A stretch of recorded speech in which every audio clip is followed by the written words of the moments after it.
sometimes you just want to start with dead air. That's the way. That's how you want to do it. That's how it should be. You know why? Yeah. You know why? It keeps Jonathan on his toes. That's why. That's true. It's like, I forget to turn Did I press? Oh! You got my me. sound card melting right now. You got me. Right. So we've opened up on the map this time because I was pointing out things to the members of the team. But yeah. So who wants to tell me what happened last time? Go ahead, Caitlin. Yeah. You know what? Yeah. Go on. Go, Caitlin. I mean, Too late now. oh fuck you. I want to struggle. Okay, last time they came down from the mountain to Threshold after the whole PTSD, everybody suffers effect. Yeah. They chose their names, the Applejuice Crusaders. Yep. Which Captain Lynn was just like, what the fuck?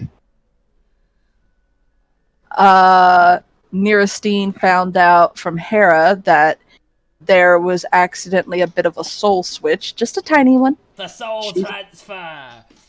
Just a tiny one. She's got a bit of Hera's soul, and Hera's got a bit of her soul. So that's lovely. Maybe we'll make Nerastine nicer. Maybe? Don't count on it. No. Maybe we'll make Hera edgier. Maybe. Like, she'll just go like, I need, like, more leather now or something. I mean, she is wearing leather armor. It's just, you know, it's just like, not a dye lot it of black. leather. Yeah, it's black. Dye it black. We're gonna go through our fucking edgy goth phase. Really embrace the Hexx.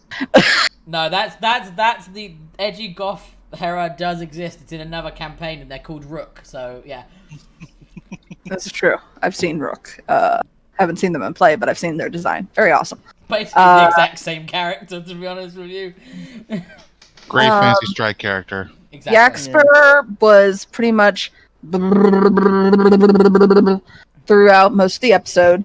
When he came back to, after being tossed in his room head first by Wilk, and probably getting brain damage. Oh yeah. He awakened and accidentally kind of kaboomed his room. Oh yeah. So that needs to be paid for when we go back. 120 gold. Hey, also, there's going to be that lovely lecture from the innkeeper. Ooh, boy. Lovely, lovely lecture. Basically, there was also, we learned a bunch of back lore from Floric. Yep. Yeah, the lore was on his back, tattooed. Yep. Go into detail about the lore. Right next to a tattoo of Tupac. Yeah. We also were given an offer by Trevor, the shopkeeper. Shopkeeper, yeah. Who was like, okay, if you guys play my bodyguard bitches traveling from city to city, I can hook you up with some shit. Like, get you better deals, maybe help you, not get totally arrested because I know you're wanted. Also potentially help you travel to other places that aren't available right now. Yeah. So they agreed to that. It seemed like a great deal. Yeah. For this motherfucker to be the reason why we're all in trouble. Dude, we're the reason why we're all in trouble. Yeah. In fairness, I took a gig. Before you got here, Fabio, they're very much their own reason for being in trouble. Don't you worry about it. Yeah. Wilk learned how to say no to a very lovely lady propositioning him. He just wanted apples. That's all I wanted. I'm so glad I made that happen. I don't think he learned. He's just not smart enough to know what's actually happening. Listen, I got to traumatize Won't. I'm very happy. Yeah, you did. So, Mom will remember that. I'm sure the fucker will. But I remember he also attacked. I also remember he attacked us. So you know what? I think we're pretty good, right? I mean, you attacked Yaxper. Yeah. I didn't attack him. I just gave him shaken baby syndrome. There's a difference. I believe the courts would refer to that as an attack. Just, you know. Yeah. Yeah. He didn't take any damage. Psychological damage is still damage. Yeah. Do we count the damage that the wound later inflicted on Wilk due to secondary tampering by you? That sounds No. weird, the phrase secondary tampering. I don't know if I like that. Yeah, I don't like that. Yeah, I don't like that. But yeah, we learned a whole lot of back lore, which is very complex. Yeah. But basically, it bottles down to try not to let Anasis, You're close. Ananas, close. Remember, Word. rhymes. Je suis Anana. How do you Ca- know? I still think this is where this is going. Okay, Kara, I want you to know I have stopped with the joke. It is him now. No, it's more so him trying to match the two up. Anyway, so basically, we gotta try to let this bitch not come back full strength. So we gotta go hunt down the pieces. Yeah. One of the pieces seems to have likely been Dar's friend's. Was it a necklace, a bracelet? It was a pendant. It's a pendant. Pendant, yeah. Of a dragon's eye. So it looks like the Dragonborn had a piece. So we're hoping maybe we can either find out what happened to it or like find out how to tell these fucking things. Also, the ancient tieflings who are like much more close to the realms of hell, lineage wise, might have an idea where a piece is, so maybe one of them will know. Maybe. But basically, on this episode of Dragon Ball Z, we gotta get those 7 pieces and try not to let them fall into the wrong hands. Whoa, maybe not on this episode. That's more the overarching plot, but Yeah, this ain't Dragon Ball Z. What are you talking about? Spoiling it. You're being silly. You did just completely forget the most important thing. I did what? I took a drink. Damn. When we were in the carriage. yeah, carriage, caravan. Carriage works. There's a lot That of wasn't different. even what I was gonna say, but Nierstein disappeared. Also, Wolfie has a name. Kara, how do you pronounce it? Steve. Striaka. Striaka. Okay, yeah. Of course. Striaka is now Yep. Wolfie's name. Nierstein got the gauntlet resized.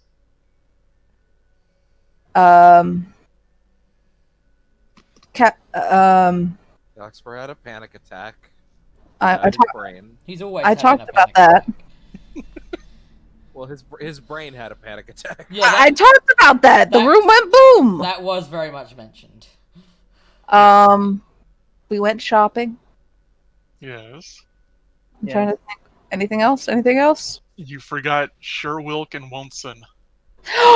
That's That's true. true. Yeah, Wilk and Won't tried to solve a case. I It hope failed they get hats. miserably. I hope they get But matching hats. we need to get like hats for them and like little trench coats. Will we get episode Wow. 2? Oh, that's right. We have to finally get the magnifying glasses for them. Yep. We will figure this out in episode He's 2 not- of he's The not Dart to His Back in the Soul. shop. So it's gonna have to be Nierstein that gets them because Wilk's not allowed in the shop. Also, Nierstein has Wilk's gold. That's right. I have actually some gold, but I'm not gonna use it. I'm gonna Just fling it. don't go around saying I'm rich, bitch. Yeah, maybe No. not do that because last time you were stalked by people. No, this time I'm gonna be like, I have a weapon and it's cash. And then you pull out the axe and say, "Meet cash." No, he's too late. He's called it Waldo now. I do so- like Waldo. Waldo's very fitting. He's got a sock full of nickels. Wow. I would allow a sock full of copper coins to be a makeshift weapon. I mean, you Oh, just proper Actually, that Trevor, could be one. Trevor, I would like that gold that you promised us for every town to be in copper, please. Why? Don't worry about it. You just see Wilk later on with just socks wrapped all around his waist belt. Walt is fused to his Why? hand. Is there like space inside Walt because he's a sock? Don't insert things into won't. That's bad. Don't do that. I'm very concerned. Don't do that. That's You so put copper in Walt? You don't put things into a. Don't insert things into your friends. Don't do that. That's not nice. I mean, unless it's consensual. My friend. Walt's kind of like a friend. Well, okay. Won't isn't your friend, but Wilk is, and Won't's part of Wilk. So respect. Anyway. Again, consent is important. Yes, consent is important. You upset Sam so much he left. The He only did not consent to insert. The only one thing that was missed out is that you were made aware the Lux priesthood definitely has a piece of Ananas. So you know. Oh yeah. You know They definitely have a piece. Yeah. You know that there's 7. You know that the dragon's eye was taken by goblins, and that's the whole reason that Dar was trying to find the goblins, because they took one of the pieces. You know for a fact the Lux priesthood has one. And you all have reason to believe that the ancient tieflings may have an idea of where one may be. So that's 3 that you have either confirmed knowledge of or a general idea. Then there's 4 that you have no idea where they could be. You also kind of were told in the big story dump. You were told that before Ananas arrived, in the previous war, his generals got there first. Oh yeah, the generals, yeah. I did name some of the generals. The Void Kraken, Nightmare King. Those were some of the... I named some other ones as well, but I can't remember more off the top of my head. There were a few that you're now kind of aware of, so you may be on the lookout or try to avoid these beings that apparently rendered people insane just by looking in their general direction. Well, you know. It'll be fine. Right, so with that recap done, I am gonna say actually that we're gonna pick up with Kara and Nirastine, as Nirastine decided to be the very first person among the group to activate their Mark of Gull. So I'm going to just drag your token on. Hey, look, it's Malcolm's corpse! Yes, Malcolm's corpse is very much still there. Hopefully there's no weirdo here to pee on him. No, there is no weirdo to pee on him and or do things to his body. Wait, what? Don't you worry about it. Wait, what? Where is Nirastine? There's Nirastine. Right, so boop. And then I will swap your token over to the correct one. That's an interesting question. Would we have passed Dar's seal along to Kathra? No. No, that's not possible. Not a thing? I wasn't sure if it was a physical thing or not. No, it's literally... Also, to be fair, Dar was burned before we got Kathra. Yeah. You burned the motherfucker? Yeah. Yep. Yeah, it was a cremation. When we said seal, I thought it was like a... How the fuck are we gonna carry him to the Red Sands? We're just gonna lug around his corpse all the time? Again, No. I thought it was a physical thing you could hold. No. No, it's a mark. It's like a tattoo on our body. Yes, because remember, I asked everyone where they wanted it on their body. Because Nirastine's is actually on her head, underneath her hair, which was a smart move because no one could see it. Where did I say Oxburst was? It's probably on your sheet. It's probably on your sheet. Okay. Probably under like the bio stuff. It must be on there. But anyway, yeah. So Nirastine. Wellcast is on his pinky. He does. I remember, like a weird gang tattoo. Hopefully, it's not on his ass. So No. we No, we pick up exactly where it is. So very first thing, Niristine, make me a Constitution saving throw. Please Oh, fail right it. these.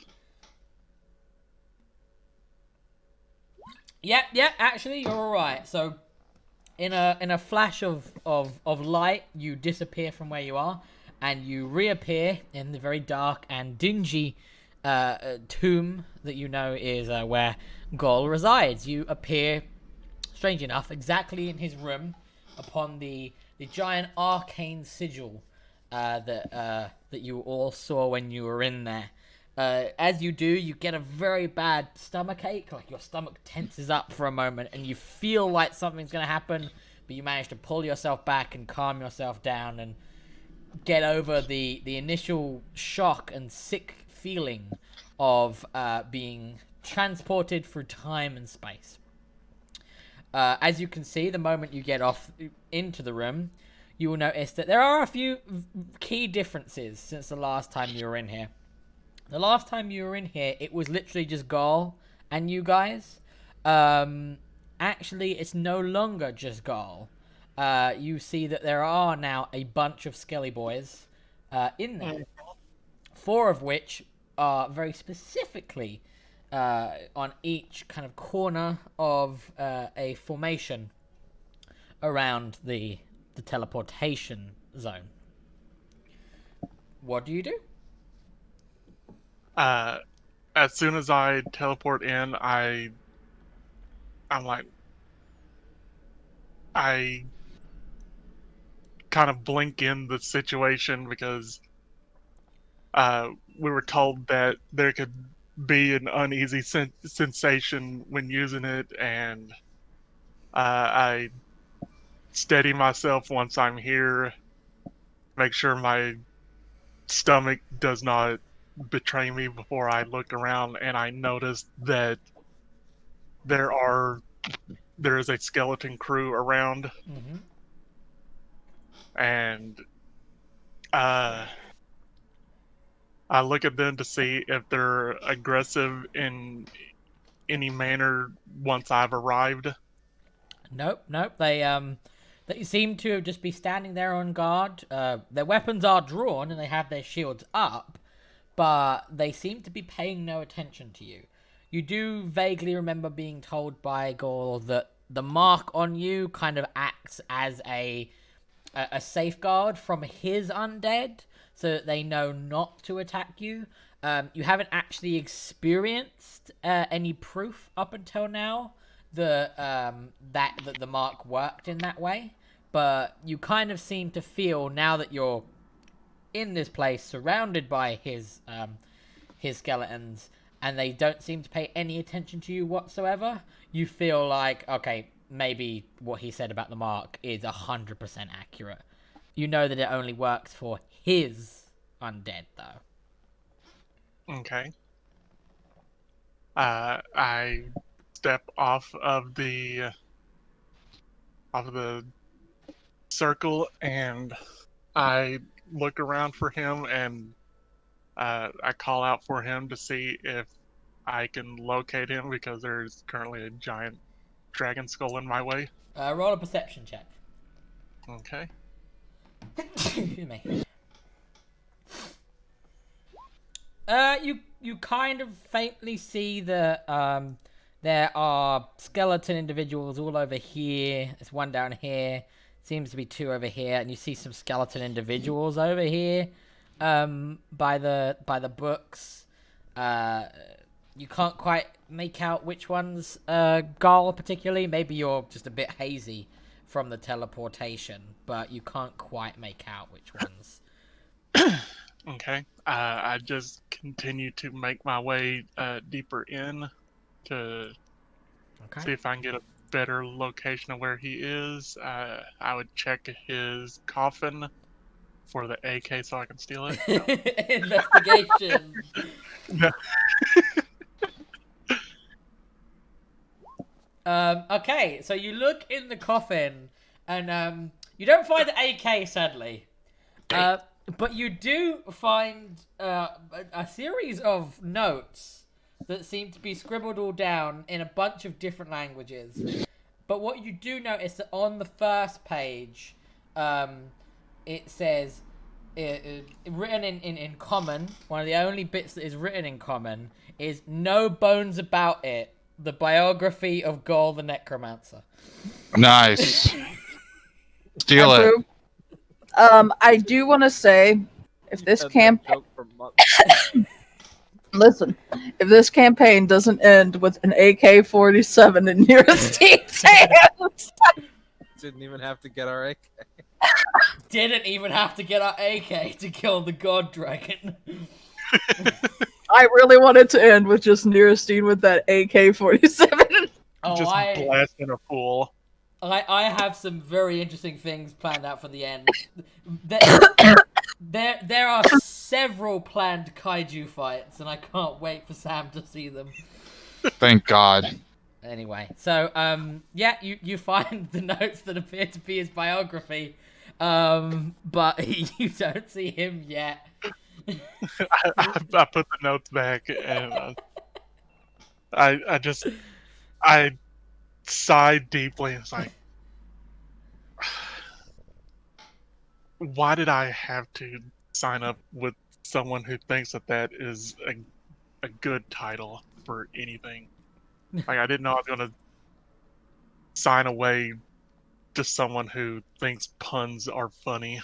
I approve of him. And then just across the room, you hear, "Puns are funny!"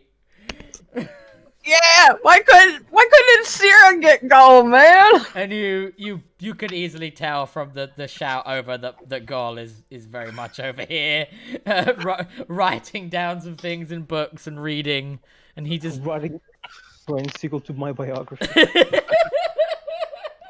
I call back just as loudly, no, they're not.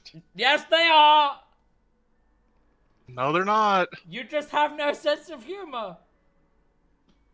That may be, but I know what actually is funny, and puns are not funny. Puns are a universal comedic language. Anyway, Yeah. Okay, Japan. I see you have decided to test out your mark. How did it go? You're all in one piece, which is good. Well, outwardly, I'm all in one piece. I'm not quite sure inwardly, but it does seem to have worked successfully. I mean, the last time I tried it, let's just say a boar was inside out, but don't worry about that.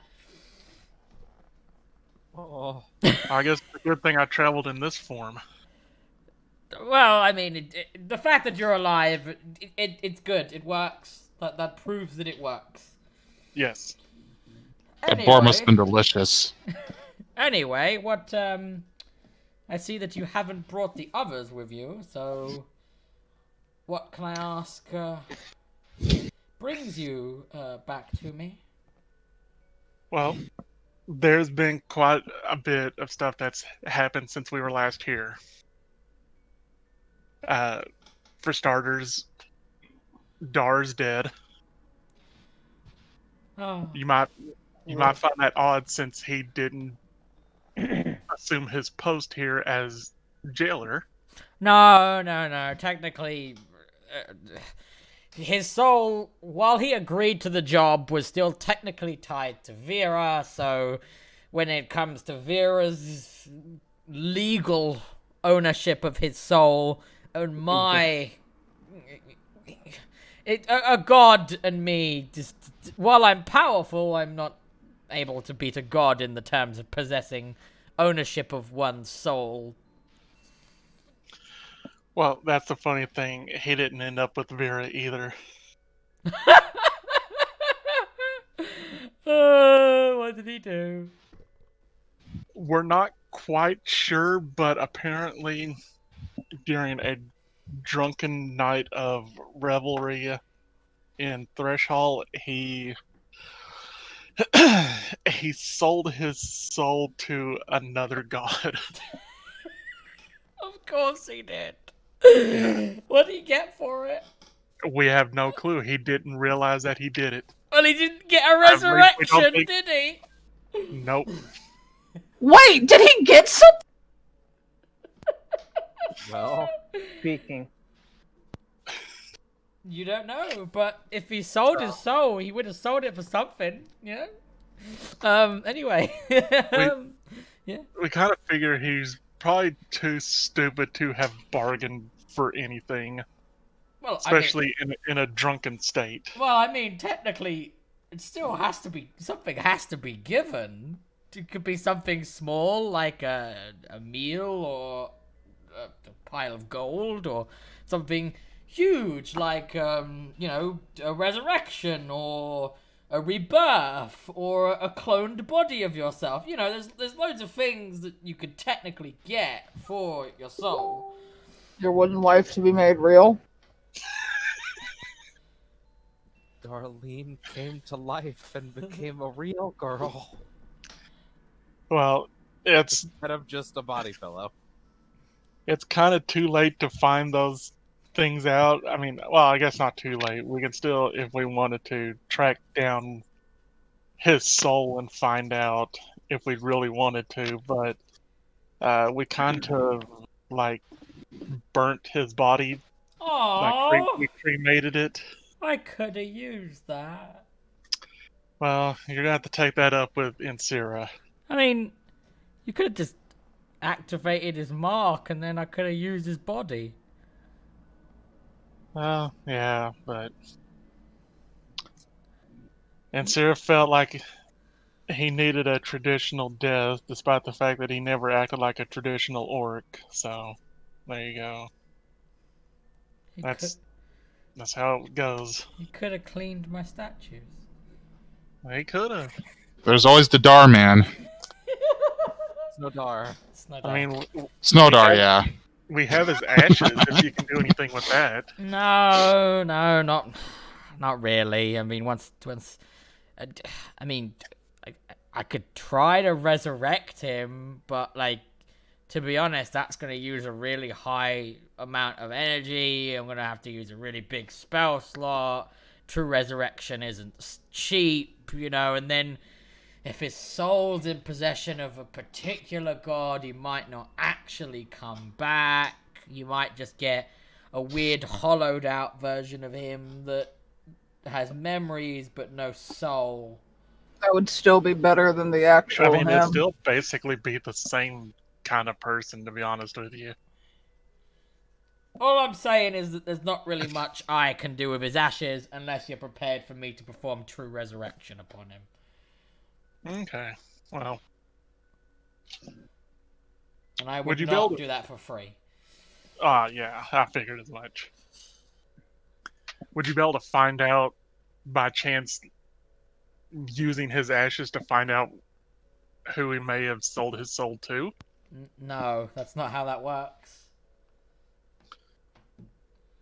It's like, Well, it was worth a shot. it's like giving me one of your baby teeth and asking what you ate yesterday. Well, you know, some babies are pretty disgusting. You could probably figure that out. Not really. Not if you ate it yesterday. You know what? You didn't get what I was trying to explain. Anyway, so are you gonna tell me what you're actually here for? I figure you're not here to tell me that Dar died. No, but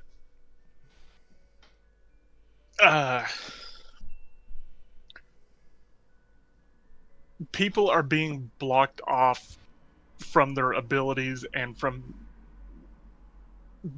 access to their patrons. Specifically, Insira is being blocked off from certain spells. Yaxper is blocked off from his patron. There were these shamans in the northern tribes that were also blocked off from being able to use sending, and it is because of Ananis.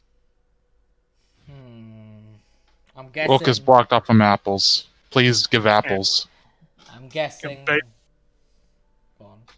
Basically, I thought because you are not a god and you are not someone of that benevolent level, that I had a better chance of coming here and getting information from you than they would from whatever deity that they are attached to.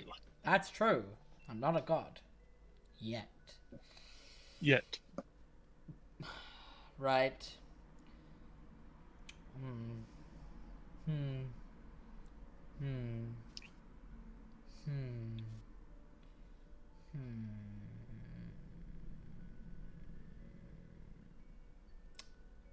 So you're not gonna tell me then, huh?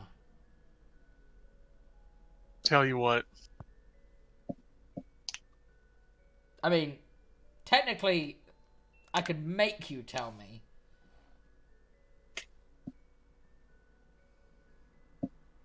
I mean, I'm sure you can, but what are you wanting me to tell you about my episodes? Yes, and the real reason you're actually here, because you're not actually here to talk about Ananas.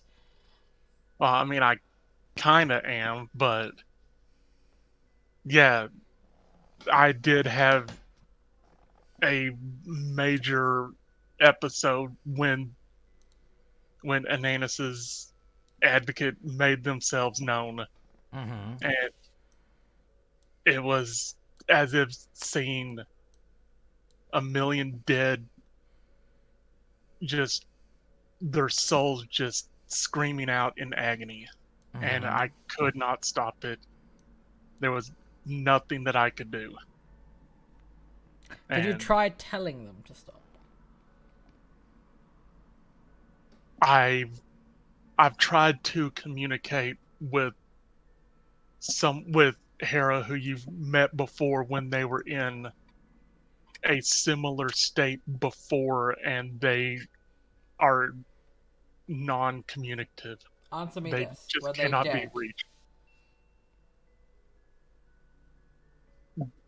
I don't know. They had auras to them. No. Alright, answer me this question. When you tried to communicate with Hera's soul, was Hera dead? Her soul was bouncing back and forth between her body, but she was not dead. Okay, so if you try to communicate with the soul of someone who's not dead, it's not gonna work. It's like talking to a deaf ear.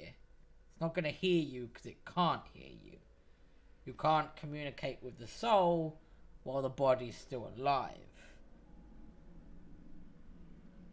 The people that you saw screaming were probably dead. If you had asked them to stop, they could have. It all depends how much of your authority and will you exert over them. I had thought that it was the same situation because we were in an area in which there were several people who were alive, and it's just a sudden situation in which maybe their souls were suddenly being attempted to be ripped from their bodies while they were still alive. So I didn't think to even attempt to tell them to stop because it was such sensory overload. Right, okay. Was this the first time? Well, you already told me that you saw Hera's soul. So I'm guessing this isn't the first time that you've managed to tap into seeing the dead. No, I've tapped into seeing the dead, and I've been able to communicate with some of them. I've spoken to Dar's soul, and I've spoken to at least one other who was at peace with death, but not an entire horde that was screaming in unison.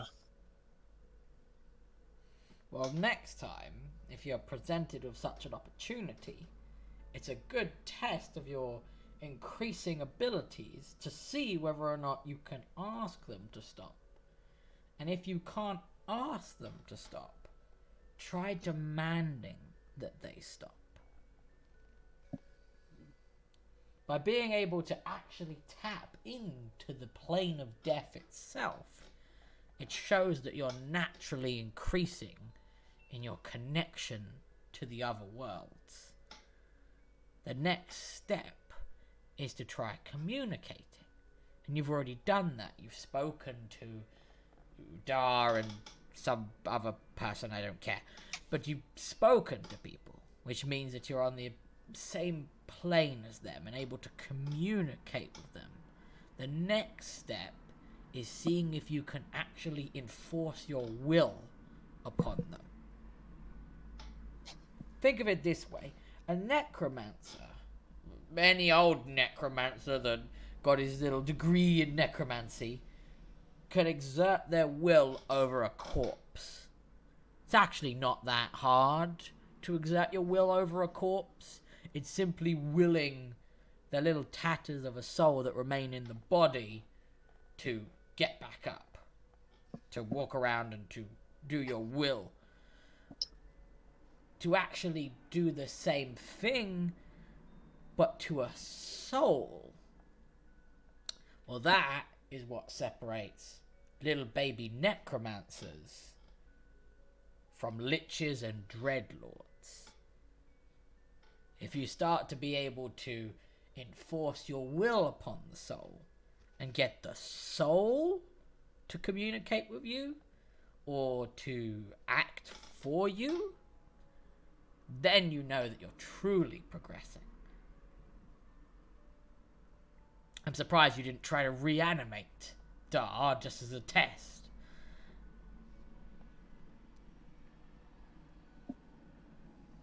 Well, to be honest with you, given his abilities on the field, I wouldn't have wanted to be stuck with someone like Dar if I were successful. Oh, you're not truly stuck with them once they bite the dust, to say, as a undead. You know, typically you don't have to bring them back again. You can choose to let their bones just remain as dust. But it's always good to test the waters to see if you're actually able. I'm not saying that you should have resurrected Dar and have him follow you around for the rest of your life, but simply resurrecting him, be it in the form of a skeleton, and asking that skeleton to do a simple task, move a bucket, dance, would have been a good test of your abilities. I would say next time, if any of your companions die, don't waste their flesh. Okay. What is the process that goes into attempting to resurrect someone? Well, it depends what you're trying to do. Do you mean do something like revivification, the snatching a soul back before it enters the afterlife and shoving it in the body again and having them be themselves? Or are you talking about something like animating the dead and bringing back their corpse for your own reasons? I mean, like, animating the dead. Oh, well, animating the dead isn't that hard. It's, essentially, whenever someone dies, to put it simply, whenever someone dies, there are tiny little fragments of life energy of the soul that remain in the body. They're tiny little things that don't actually contain any of the soul's consciousness or thoughts, but just little leftover things, little memories, echoes of memories of things that they would do. Get up, walk, simple things. Walk, fight, defend oneself, avoid an attack. Very simple things. The echoes of doing that a million times in your life reside in your body, reside in your bones, in fact. And what you do as a necromancer attempting to animate the dead, what you're really doing is you're using a little bit of your own magic to reassert those little memories, those echoes, to make the body remember that it did those things. The soul is gone and not able to make any actual conscious decisions, but the little echoes, they still exist.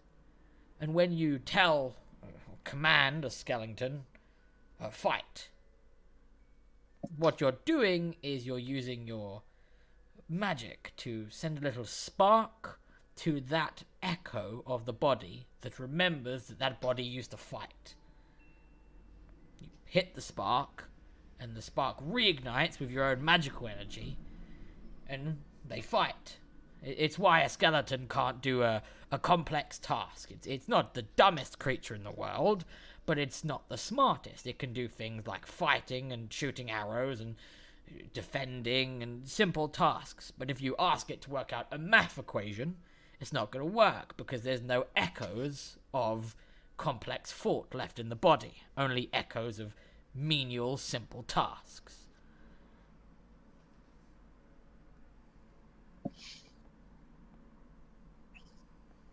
Okay, I think I understand that. It's quite a... Even animating the dead is still like a third level ability. So, in the wizarding charts of spell strength, being a third level ability isn't the easiest magic, but it's not the hardest magic. It still takes time to get used to. Yeah, unfortunately, I'm not there yet. You can get there. I mean, there are ways. Some of them require just dedication and hard work. Other ways, well, they are cheating, in a sense, but cheating comes with a price. It depends how willing you are to jump to power. And how exactly would one cheat? Well, there's a few different ways you can cheat. You can find someone that holds on to memories of necromancy. Remember, like I said, the body held memories. If you were to find the body of a necromancer, because of how their mind works and how strong they become, there are echo memories of necromancy in them. If you were to then pick out those little bits of memory and draw them into your own mind, it will, in theory, and actually in practice, allow you to use those memories that are in them like your own. This, however, does have a price. Essentially, it to override some of your own cognitive features. You know how to shoot a bow really well.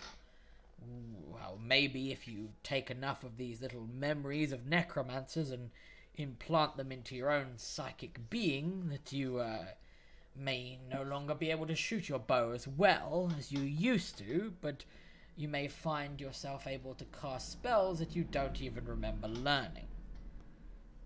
Or, the biggest, cheatiest way is also the most dangerous, and that's...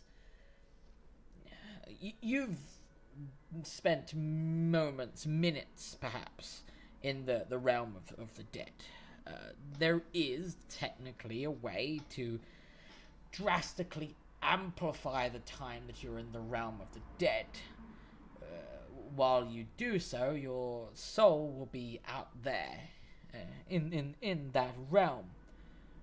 The time flow of the realm of the dead and the time flow of real planal material planes are two very different things.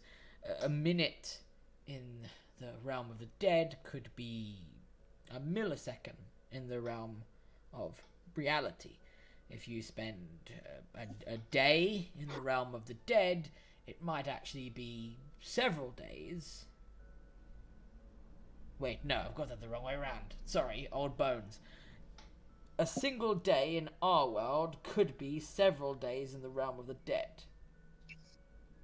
So if you're willing to enter a trance such that brings you to the point of death, you may take time to work in the realm of the dead at an accelerated pace.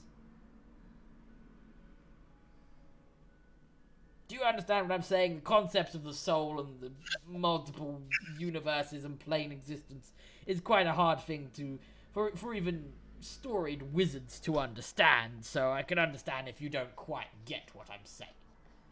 I do get what you're saying. Unfortunately, you're the only necromancer I know, and I highly doubt you want me to siphon off of you to cheat. I mean, you're implying that I don't have the body of necromancers around. Well, I mean, do you? yes. Several.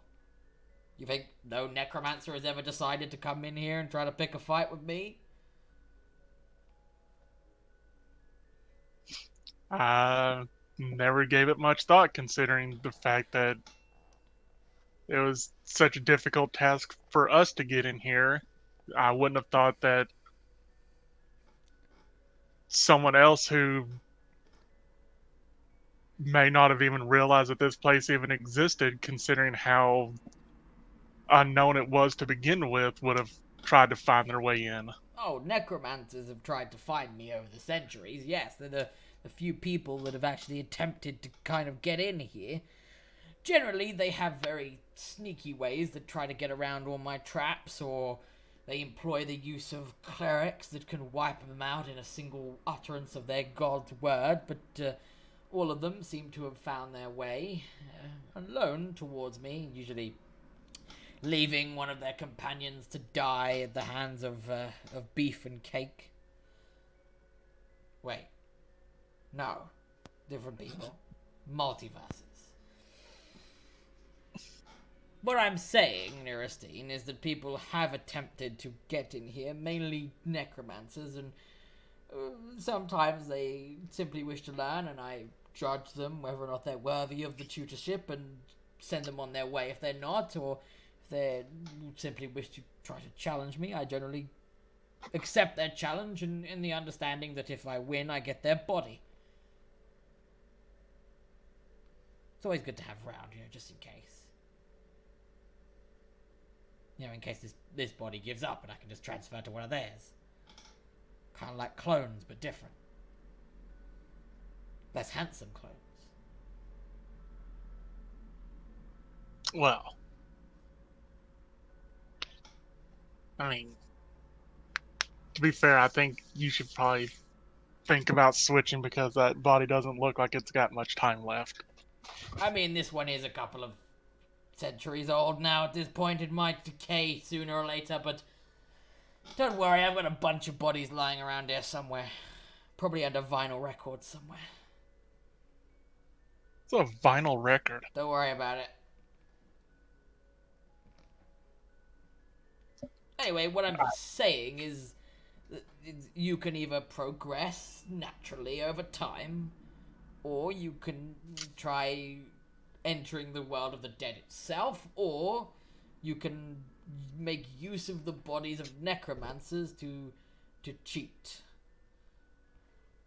If you so wish to, so desire to further the path of necromancy or dreadlordship.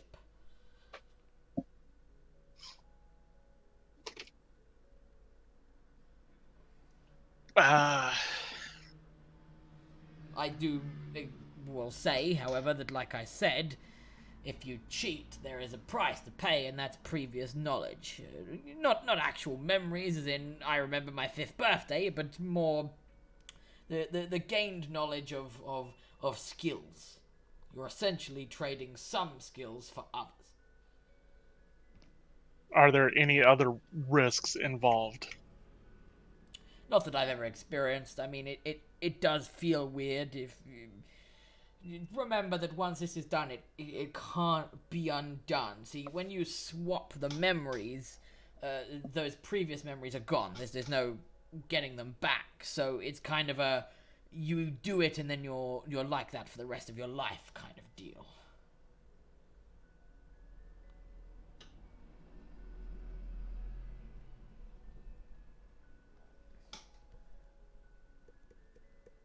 I leave the choice up to you.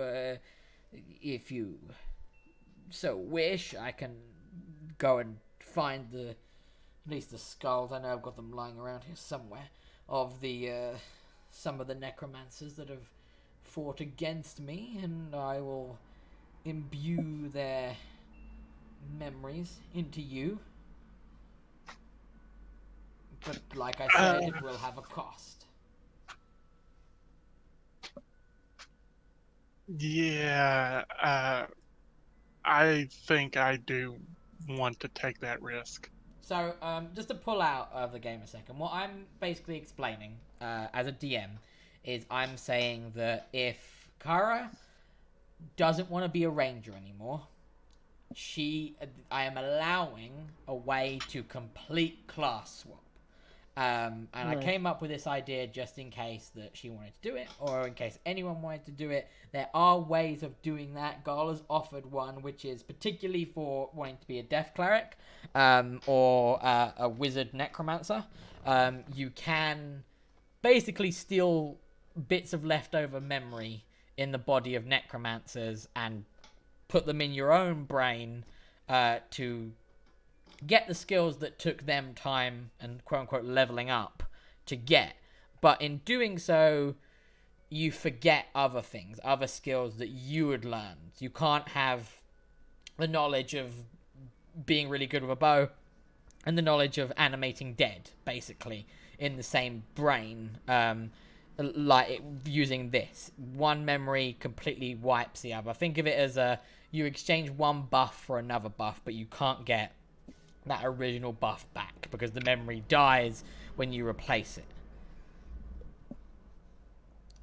So what I'm saying is that if Kara does wish to no longer have any ranger levels, I will allow that, but it's a no going back type deal. Once the brain forgets how to be a ranger, you either learn to be a ranger again, aka take ranger levels, or you walk the path of a death cleric for the rest of your life. I've made it so that it doesn't affect the memories as in her personal memories, but it's more muscle memories and stuff like that, and memories of certain knowledge.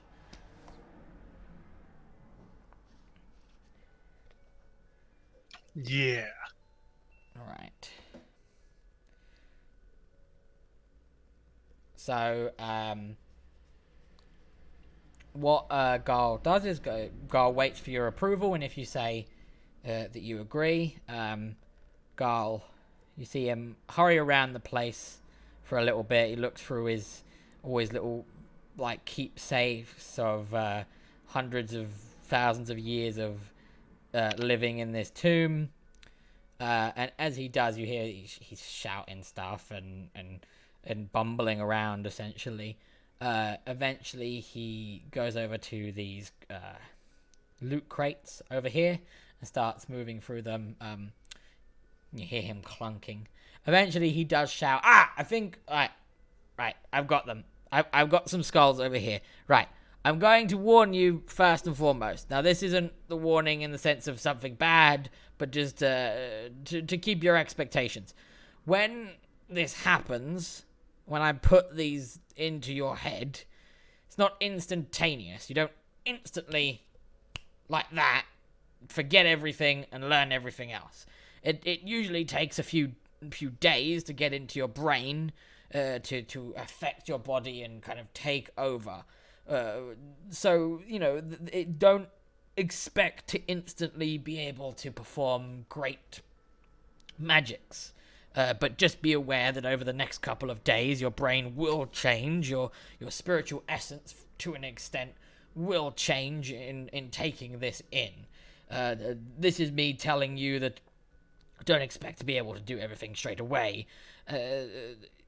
Is this still something you want? Because, like I said, once I do this, there is no going back.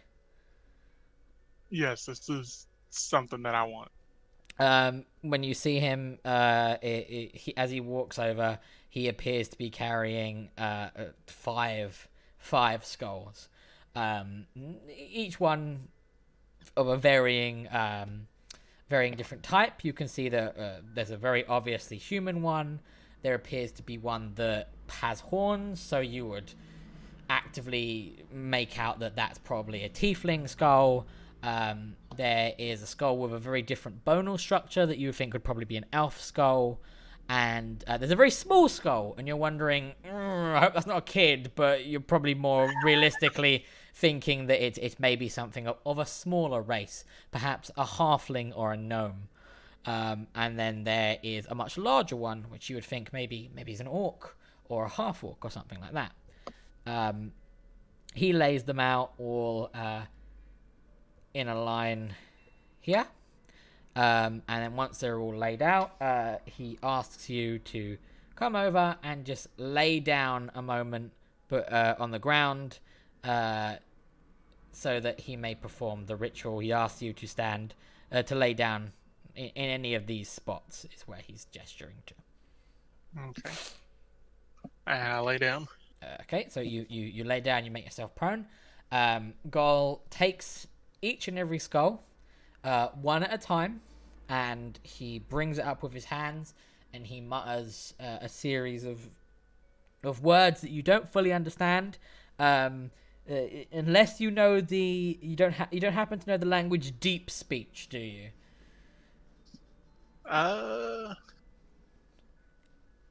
No. Okay, so he's talking in this weird kind of deep, gloppy kind of language that you don't understand, and a lot of the weird syllables like seem to sound like they're words, but they sound like the slopping of wet tentacles. Is the way that he's speaking, and as he's speaking, one at a time, he takes each one of these skulls, and as you lay down, he presses its forehead against your forehead, just upside down. And then as he does that, you feel like a jolt in your head, like a 5-hour headache condensed into 2 seconds. And this happens for each one of the skulls, and then he lays them back down and says to you, right, now remember, it's going to take a few days to work its way into your system. Don't expect it all the knowledge at once, but the deed is done. The remnants of their necrotic mastery now exists in your heads, and as it accustoms itself to your soul, you will begin to forget some things and learn others in its place. Don't be alarmed if you suddenly realize that you know a bunch of necrotic spells that you didn't previously. This is just proof that the process is in fact working. I will do my best to make sure I am prepared for forgetting what I know and brace myself for the oncoming knowledge that will take its place.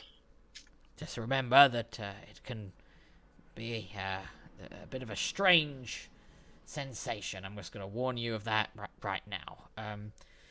Right, is there anything else that you need? I've heard you speak of Ananas. Ananas is a creature that is more than a little bit of a cause for concern. I've did some research, and the only kind of information I managed to find was from some very, very old writings from the first Dreadlord. This is a very ancient being.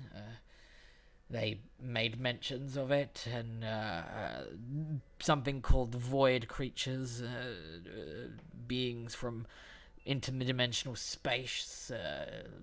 It's all very strange, but needless to say that the writings point to Ananas being a threat so big that Morcanus decided that they would join a fight against them. So for the god of death to literally say, I'm in, it must have been a pretty horrific creature. I would imagine so. But I'm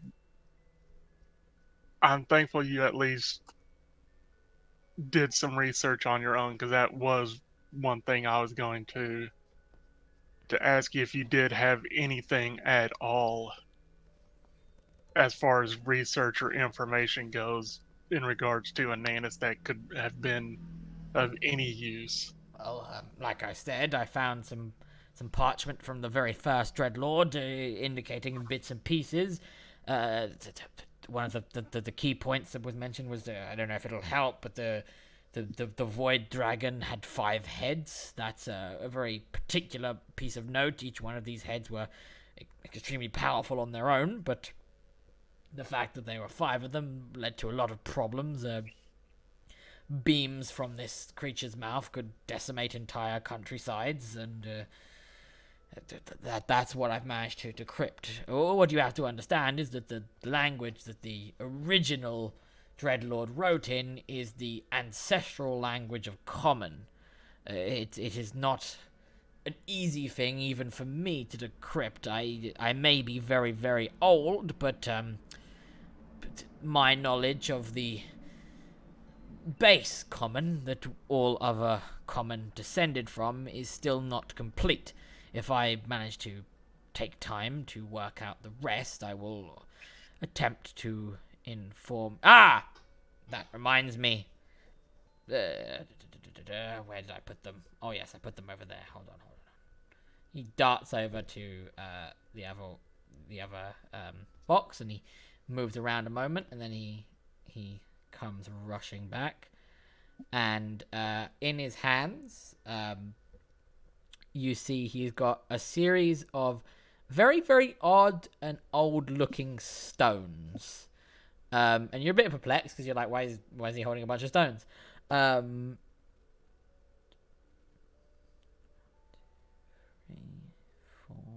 5, 6, yes. He has 6 of these stones, and then he hands one out to you, and he goes, "Oh wait, no, you said Dar died, right?"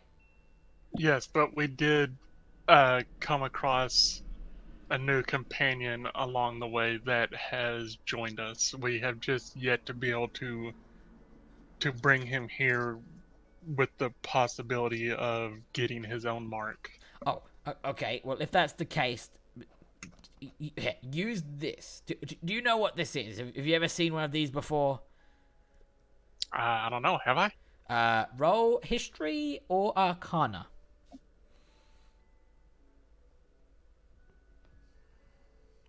You have seen that this is a very common commodity amongst very high nobles in the Underdark. You actually remember begging your mum for one of these, to which you firmly got the back of her hand as she told you to never speak to her without being spoken to first again. This is a sending stone, or a rocky talkie, as some people refer to them. Sending stones are stones that have been magically imbued with the spell sending. It allows you to talk to other people with sending stones. He has 6 of them, which he believed was enough for all of you, but then forgot that Dara died, and now you've told him that another person has joined. So you do recognize this as a sending stone. Okay. I would take the 6 of them and I would put them in my pack. Right, okay. If you have another companion, what I would say is, thank you for warning me now. As you can see, I've set up some guards around the teleportation area, just in case something happened. But if you do bring him back here, just maybe give me a heads up with one of those before you do, so that I can maybe evacuate some of the skeletons from this room, so that they don't murder him. Yeah, I'll make sure one of us comes through first before we bring him along. Oh, no, dear. Just use the sending stone. Tell me that you're bringing him along, and I'll tell them to leave the room, so that he can get his mark, if I deem him worthy, of course.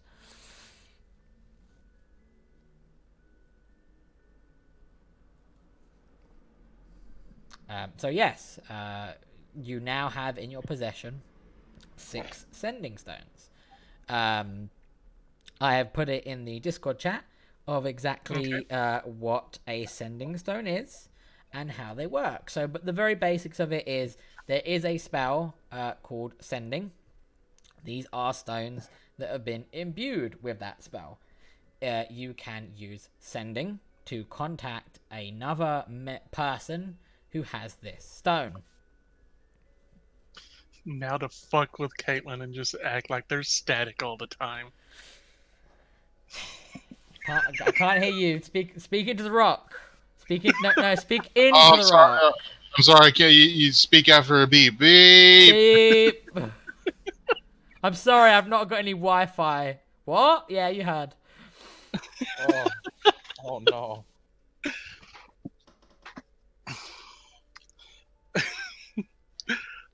Before I go, I do ask him if there is any, if it's common or if he knows of any other situations in which spells have been blocked from being used, or in Yaxper's case, warlocks being blocked from access to their patrons.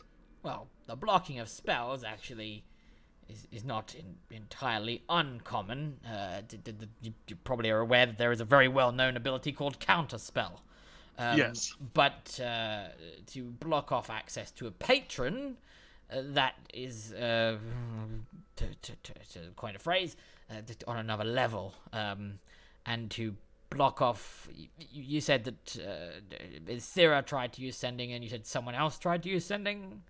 Yes, she tried to send 3 times to her parents. All 3 times were met with just static. And then there were these 3 shamans at the northern tribes who also tried to a completely different person, and they were also met with static. Yes, to understand that it's as if there is a ability or wave or field of counter spell that is hitting multiple targets in one time. It is, like I said, it's not unheard of for counter spells to activate, but for something like that is quite strong in regards to multiple counter levels happening at once. It's not been unheard of. Some magical storms have caused similar effects before, but usually they've passed. I mean, I've even heard tell of some mountains containing a mist that prevents the use of certain spells. Yes, we had to deal with that just a little while ago ourselves. Oh yes, it's a marvelous thing that sometimes the world itself, nature itself, can create such things that are woven with magic that prevents it. It is interesting to see. I would love to study it more. I've not got a chance to do so.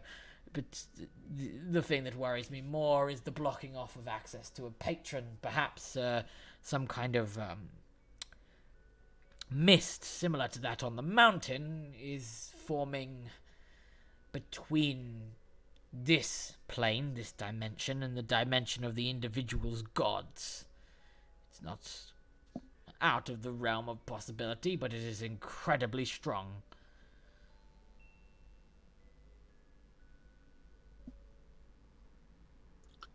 How long do you think something like that could last? Depends who's casting it and exactly what level they are. Like, if it's a being of godly power, they could probably keep it up for a little bit. If it was a being beyond the powers of gods, I don't know, they could, theoretically, a being with enough power could keep it up indefinitely. What ramifications could there be to a warlock being cut off from accessing their patron? Well, I mean, for a start, all of the powers that he siphons, or they siphon, from their warlock patron would probably be null and void. Take that, Eldritch Blast! He says in a mocking tone, as if maybe he's had some nasty run-ins with Eldritch Blast in the past. Eldritch Blast!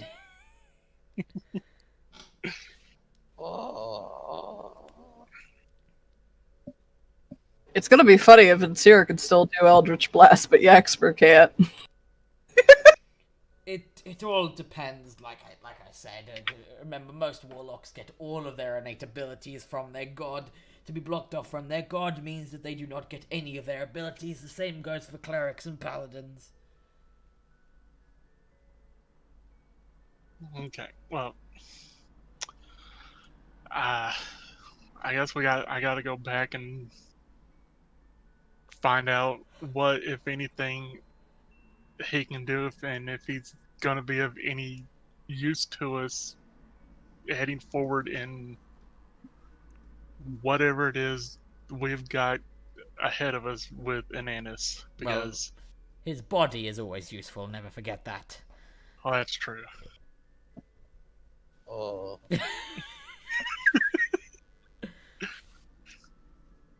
But I do thank you for all of this. It's no problem. You are my student after all. Anytime you require assistance, you may simply use that use the stone, or come here yourself. I do have a couple more of those things lying around somewhere, if in case you need them. I do have my own one. He reaches into his cloak and he takes out one and just kind of waves it to you. You vaguely notice there seems to be some kind of weird painting of a white cat on it. You're not quite sure. If you roll a perception check, I can give you more. Okay, let's see how this goes. Okay, so it seems like it doesn't look like a painting. It looks like something has been put or stuck on his rock, and it appears to be the head of a white cat wearing a red bow.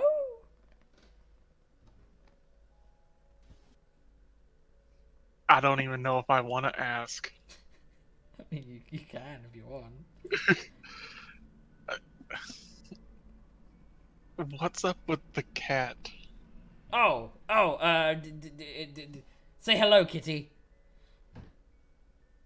He holds a stone up to you, and he holds a stone up to you, and Nerastine wouldn't realize it, but you realize that he's got a sticker of Hello Kitty on his sending stone. That's good. I'm so upset that I just walked into that. You really did, because I was like, it's the face of a white cat with a red bow. I had to keep myself muted so hard. I was racking my brain trying to think, and it just was not coming to me. Remember, Garl has explained before that there was a time where he just planes walked around to different worlds and different places and different times, and has very eccentric tastes. And apparently those eccentric tastes include putting a Hello Kitty sticker on his sending stone. So here's some fabulous lore. I eat every single day of an Hello Kitty plate because Karina loves that shit. That's perfect. You are now like real life Garl the Necromancer, full of power, loves Hello Kitty. I don't know. Hello Kitty's dumb. You know she has parents and a boyfriend? And she's British. Never forget that. Wait, what? Yeah, you don't know the lore that Hello Kitty's actually British? Like, the character and not is actually a cat. It's a girl. No, That's not a cat. It's a girl. No, it's a cat now. Just like Joseph Joestar. Exact, just like Joseph Joestar. British and a cat. But yeah, so, yeah, he said to you, say Hello Kitty, and he showed you his little sticker. I just look at the cat and I say hello to it.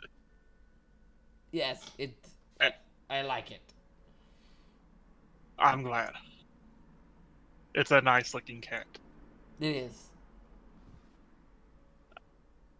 I'm gonna go because I don't know what my idiots are up to without me. I don't even know if they've noticed that I'm gone yet. That's a very good point. I don't trust them.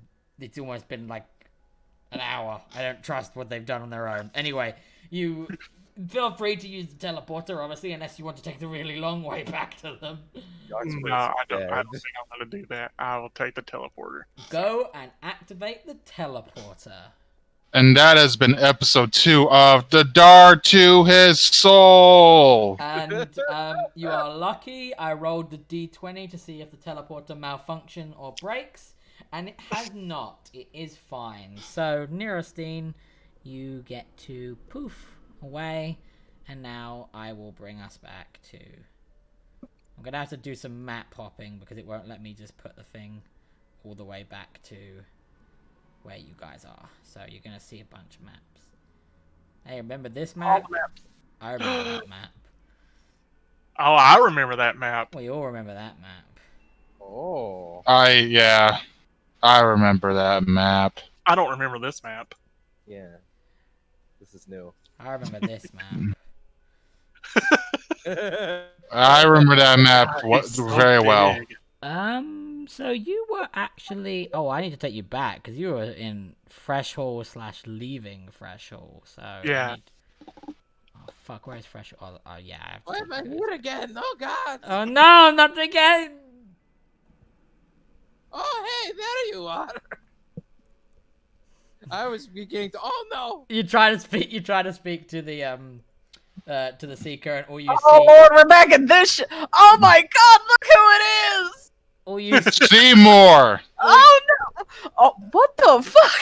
Flashing all you see, you try to speak to the Seeker, and all you see is one person or persons or recipients of this message cannot read it. They may have blocked you. And you're like, oh. All I could think is It's just a big black screen with white text and a fax machine sound. Right. Okay. So we're gonna pick up for everyone. So obviously, Neurostine was gone for a whole hour. What would you guys have done, having realized that Neurostine poofed out of existence? We'll just stared at grass. Would they have seen her poof? Yes. Okay, well, then would they be able to put 2 and 2 together that it was probably the Gaul thing? Since Roll me an intelligence check. Oh, she's dead. And remember, if you fail, I get to say, haha, you stupid. Alright, There you yeah, go. it shouldn't have been an advantage, but you, sorry, you yeah. got it. I made the DC really low. It was going to be a 9. If you'd have gotten less than a 9, you wouldn't have been able to put the very simple thing together. In Sierra, you kind of work out that she's literally vanished from nowhere. Hold on, you do have a mark that allows you to instantly teleport. Maybe she just used that. Yep. Sierra's gonna go, well, if she's not back soonish, we'll figure something out. Try to find her. Yeah. So unless anyone actually has anything they want to do, I'm going to say, poof, Neurostine, you transport back in. Roll me a Constitution saving throw. This is Neurostine. Vomit on the floor. I was gonna say. Oh, yeah! Yeah, you... Oh. The second time, now having gone through the teleporter, you cannot withhold your, like, the pain and knotting in your stomach. Roll me a d4. okay. Hey, can you see we're trying to stare at grass here? Oh, the rudeness of people. Alright, you vomit in this... Oh. You vomit all over the floor in this space here. Not towards Wolfie. Well, Shriaka. Who's Striaka, there you go. So, Don't call woke Wolfie. just in case anyone was curious, 1, 2, 3, 4.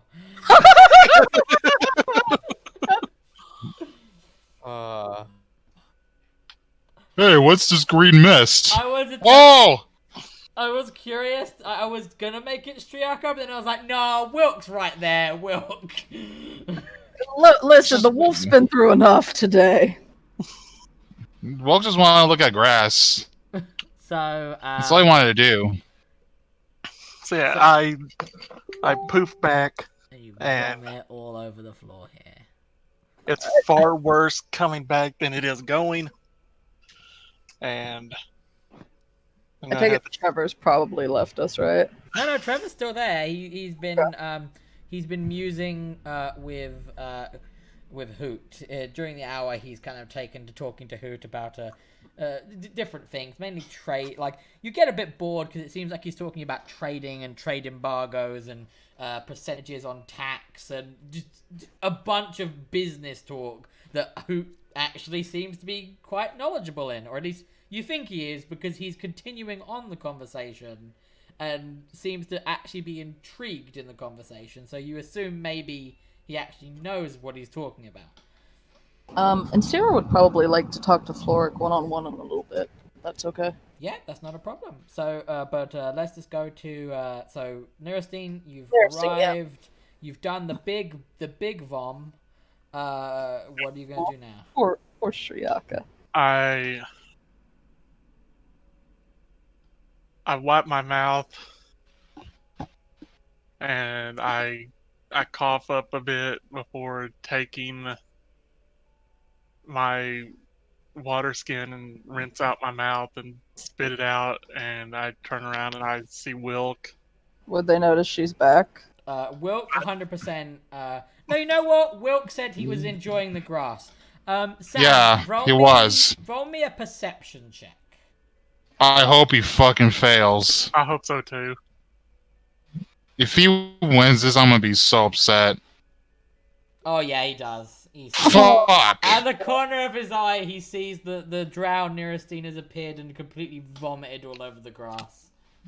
Can he do an Arcana check on the vomit? In fact, what actually you noticed, you didn't notice them at all. You were staring at the grass, and then you saw the vomit hit the grass. You're like, who vomited over my grass? You look, and then you see Neurostine. Yes, you can do an Arcana check on the vomit if you want to. Yeah, I'm doing it. All right, here we go. All right. Yeah! It's time. You can actually work out via studying the magical pattern of vomit that her vomit was induced by teleportation, particularly conjuration magic. Wilk audibly says, "It's like the Mother Earth is this stew, glimmering with its own magic. Oh, everything goes back to the earth." Can they hear this? Roll me perception, Jack. Yeah. And Sarah heard that weird philosophical statement. Stick her head out and go, what the fuck are you talking about? Don't ruin his moment. And she just goes look and see Neurostine and go, good, you're back. I take it? I'm wobbling for a moment before I put my hands on my knees just to brace myself, just in case there's more that comes up, and I just simply nod my head. She's like, if you need something, give a holler. If you need someone to help hold your hair back with vomit, well, please help her. Give us a minute. We're not done looking at this grass and a little bit of his vomit. Okay, in particular, dog faction, Striaka starts to sniff the vomit. Oh no! Also, Yeah. I'm gonna tell everyone you're a Steve. Oh, don't do it, Shriak. Striaka's a dog. A dog sees vomit and sniffs it. Oh, don't do I'm it. gonna roll a d6. Oh no! I swear to Hexx, I Striaka. Damn it. Hexx. I look at Striaga. Oh, she goes to lick it up. Oh, I just Yeah. Good dog. I tell her to knock it off. Roll me an animal handling check at advantage. Kitty, why? Yeah, you tell her, knock it off, and she kind of huffs and puffs and then goes back. She's a big dog. I thought what a big dog would do. A big No, dog. it is very fitting, but damn you. Accidentally hit X'd out. It's Just a second. fine. It's fine. But yeah, is there anything else particular anyone would like to do? I know Insira has mentioned that you want to talk to Floric. Insira's gonna look at Yaxper and go, you need to go back to the inn and pay for the damages. Find out how much it's gonna be. Oh, I'm sure he'll be along any minute. No, go yourself, please. I have what I assume it'll be ready. Well, how about you go apologize, please? Okay, Mom. Are you taking your Crabine friend with you, or are you leaving Seymour behind there? Well, Seymour can't go in. I start to follow. He's gonna stay back. Seymour actually can't. Yeah. Oh, hello. I tell him. Are we going on a merry trip? Yes, we are. Oh, Stay there for me a sec. Stay there for me a second. I'm moving stuff around. Stay there for me for a second, okay? Oh, Jeez, I think it's good that I have the money. Oh crap! Good thing I got money ready already. I hope it's. Yeah. What did you do anyway? Alright, you're good to move now. Technically, I didn't do anything, but my brain did enough to where it's not really going to be a good excuse. Yeah, I don't think you can blame. There he is! There's the big-headed bastard!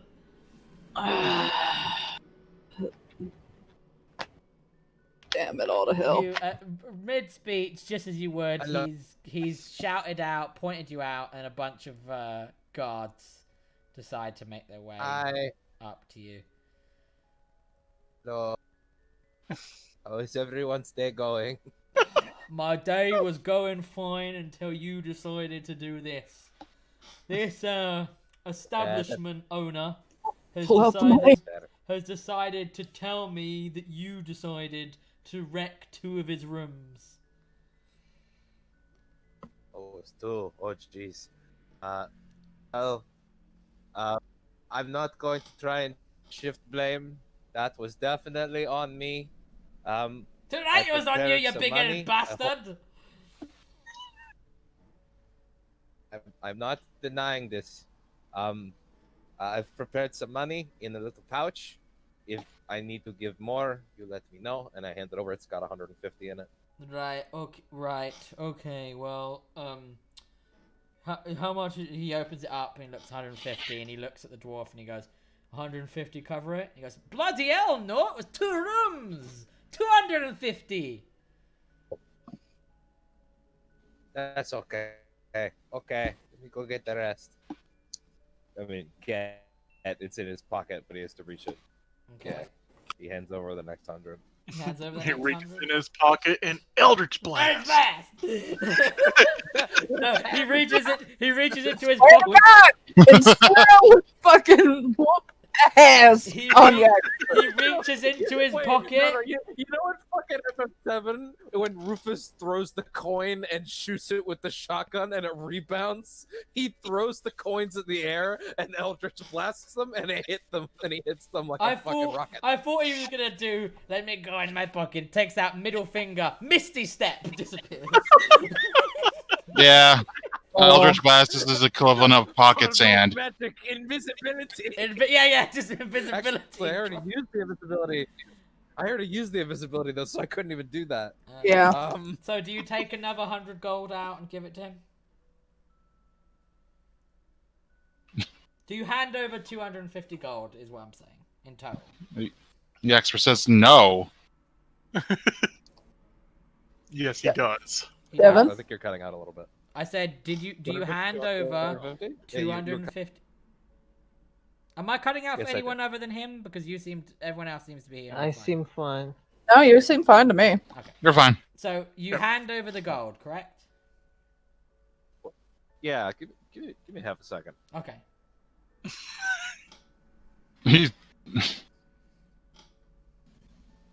Okay. Hopefully that's better. Okay, so you hand over the gold, correct? Yes, I Okay. do. The guard takes the gold. he hands it over towards the dwarf, and he says, "All right, well, I know you did a lot of good business helping this town, so as far as I'm concerned, he's paid off. There should be no legal ramifications for this. Just try to keep your brain stuff to yourself, okay?" I will try my very best. I hope that doesn't happen again. You're not welcome Also, in my it's not fucking that inn, you we- weirdo. That's fair. He's already gone. He didn't hear the last part. Yeah, I hope he's you guys also have a nice. All right. Well, Good. Sorry. Good day, Crusader. The man says, and the guardsman says, and he walks. The name must have gotten around. I don't think they're listening to me, but that's okay. I don't think so either. It's at this point I would like to point out, wow, you just let him fence you for 250 gold. That's fine. Like, not even an insight check, nah, yeah, fine. Yeah. Okay. To be fair, he did blow up. No. I think he's owed that. No, you blew up one room. He shizered you to paying 2 rooms worth. That's fine. Well, I mean, that's still a Scheiser lot of, is a good one. like, Oxford would not notice or care. Okay. I motion for Yaxford to follow me. Okay. Oh wait, that's not the way to the car. Oh. I'm about to get shanked. Yes. if you cannot do magic, you are useless. Oh, are you taking old Yeller behind the bike shed? Yes. I think it's less Old Yeller and more Big Head. Big Ed, yeah. Yaxper's last Eldritch Blast! Look at the flowers and Eldritch Blast, Yax. Just look at the pretty flowers as I take out my Look at the Fruit scimitar. Loops, Yaxpa. Look at the Fruit Loops. Loops, brava, stab. I'm glad that I got. Oh Lord, just go. Yes. I talked to Gaul, and he said that being cut off from your patron could mean that you're cut off from your powers, Oh no. which means that you could be a liability to us. Are you about to shank me? It all depends on if you're actually able to cast Eldritch Blast or not. So How loud is an Eldritch Blast? It's pretty loud. Will everyone in town hear that? Yeah. Can you guys go to the woods then? well, yeah, that's where we're heading. I'm just talking to him as we go. How far away from town do you think we should be before no one will hear me give something a shot? Before no one will hear you get stabbed. Well, no one will hear you get darred. This will be the last you ever see of Yaxper. You got that Alive, that is. You'll see a shambling corpse, but Yaxper suddenly died. I decided to resurrect him. What are you talking about? That's Yaxper. His jaw is hanging loose. He's a fucking zombie. he's drooling. There's no difference whatsoever. So yeah, I take him out of town towards the woods. Eldritch Blast work. Not letting anybody else know once again that I just leave. That fucking Eldritch Blast. Right. Well, you're all just sitting in the caravan, minding your own business, twiddling your thumbs, and then Seymour just Right. he So, just explodes. so I'm not going to ask you to move. I'm just going to say that you're not there. You're further away. Devon, do you wish to attempt to Eldritch Blast? Yeah, I'll do it straight into the sky. No. Okay. Roll me a d20. Oh Okay, no! okay. I'm still gonna do it into the air though. I'm not gonna shoot a tree. Yeah, but I'm gonna see if you can do it. Roll me a d20. Okay. Oh shit! All right, here we go. Well, not even if it misses. Okay, here we go. Okay. Eldritch Blast. No. I said roll me a d20. Oh, I did that wrong. I want to see if you can actually perform the spell. Well, here's the thing: is there actually a chance that Yaxper and I could be cut from our powers? There is some chance for. I'm not gonna say any more than what I say, because if I say any more than what I just said, you can play it. But yeah, you sure enough do perform an Eldritch Blast straight up into the sky. You caught the wing of a mama bird trying to feed its chicks, and it falls out. Oh my god, Yaxper! The duality of man. The duality of Furball. Why did you jump in front of my moving vehicle? Can I tell if this blast looked weaker than any of the other ones I've seen? Do an Arcana check. God. Arcana? Oh, I mean, it is magic. It looks about the same. Like, you can't really quite tell. It looks the same. Okay. I really hope there's not a way we can Okay, cut so powers. Fuck. Because if so, we're literally useless. I tell him that he seems okay for now. You could I just want to make sure that because you seem to be temporarily cut off, that you could still do what it is you do. I just had to make sure. Shit. Nerastine, you're still useful to me. Come on. Yeah. If not, I was gonna have to. It's like as I'm blasting into the sky, as the knife You're just ready. and pointed in my direction. And then the Eldritch Blast on, works. like, her holster. The Eldritch Blast works, Puts just it away. sheathed. Yeah, exactly. Yeah. She's not even like grabbing it on her waist. She's like holding it out next to his throat. Yeah, she's not even hiding it. She's just got the scimitar drawn and at his throat, just waiting to see what happens. He whips around. Oh hey, I did. Whoa, what's up with that? It's just in case there's something out here, is all. Oh, okay. Does the bird hit the ground? Yes, the bird hits the ground right in front of you, and it goes and dies. Oh no! Try to see if you can save the babies! Killed its mama! I don't suppose you have any magic for this. I do. I stabbed the mama bird with my scimitar. Roll an attack, please. I'm not familiar with that spell, or maybe I am. Roll an attack with your scimitar. Yeah, you hit it. Roll damage. Yeah, you. Damn. You cut the bird's head.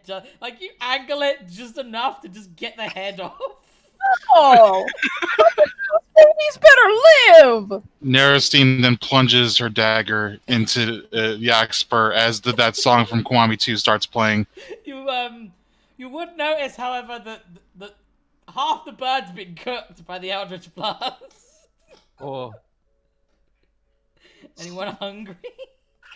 I picked the bird up by its tail feathers, and I start to make my way back towards town because now Striaka has something to eat. Modern solutions to modern problems. I resheath the scimitar, and as I'm heading back, I'm plucking the feathers from it. Roll a survival check. Yaxper, you better make sure those babies live. Oh, I think I have to become a mom now. You Ooh. as the entire trip you're plucking, and you perfectly pluck that bird. You can notice that half of it was cooked, half of it isn't. So you don't know if maybe you want to cook the other half, but you know at least half of this this bird is edible right now. Yeah. I want to see an animal handling check save those babies. No, you don't. Well, you want to save them. If I do one, then those babies will die. It's your fucking animal handling. He'll roll a 1 and try to pick it up and caress it and crack its neck. What is your animal handling? Well, here's the thing. Okay, right. So, if you actually want to do that, Actually, at 3, it's more than I thought. right? All right. Fucking see. If you actually want to do this, first and foremost, roll me a perception check. Okay. Let me open that up. And Those babies, you killed the mama. Yeah, you do notice that at the top of the tree there appears to be a little nest, and there appears to be 3 little birds that are tweeting and looking around, confused.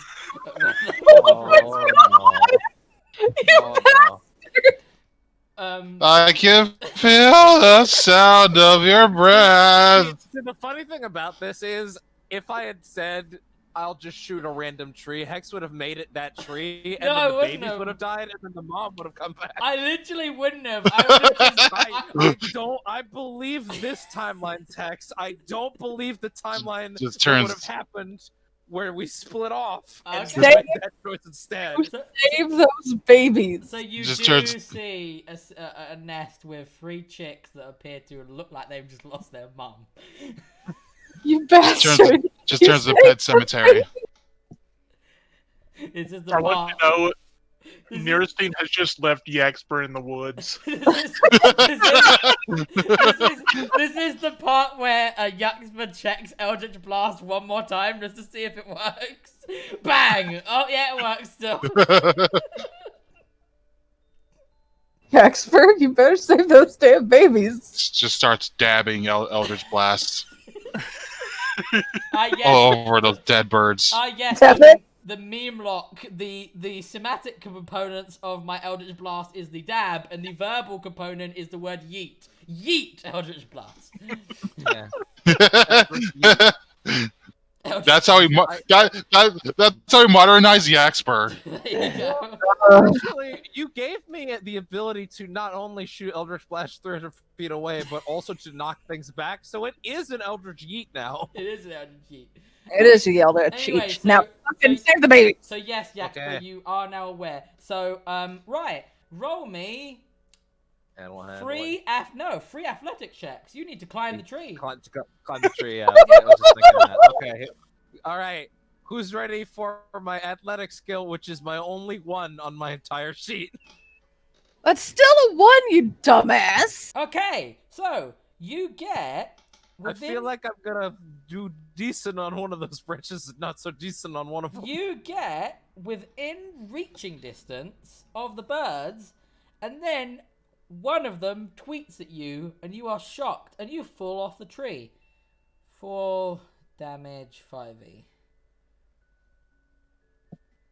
Maybe come get the others and we will help you. So you fall 30 feet, so you take. He's dead. He's You dead. take 9 damage, please. That's fine. Oh, Oh I would no! have loved if that was the last of his health, because then he'd be alone in the woods, unconscious, bleeding out because of some fucking birds. okay, maybe Yaxper to help babies. Yaxper, maybe just Eldritch Blast these chicks. No! Yaxper, quick, save it! Yaxper, quick, save it by doing a matrix flip off the tree and rebounding. Yaxper As must he's save falling, babies. it's just Eldritch Blast. Eldritch Blast. So yeah, Eldritch Blast! you get within reach. One of them chirps at you. You're surprised by the chirp. You lose grip. You fall, and then you just hit the ground really hard. You feel something snap. Oh, I think that was my thyroid.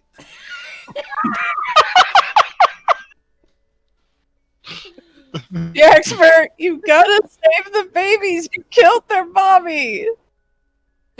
Now here comes Yaxper's somber Like, solo like, musical moment. Like, if you need to Go get help. Go get help. But we gotta save those babies. Yaxpa, no one knows but you. You can walk away. No. You can walk away.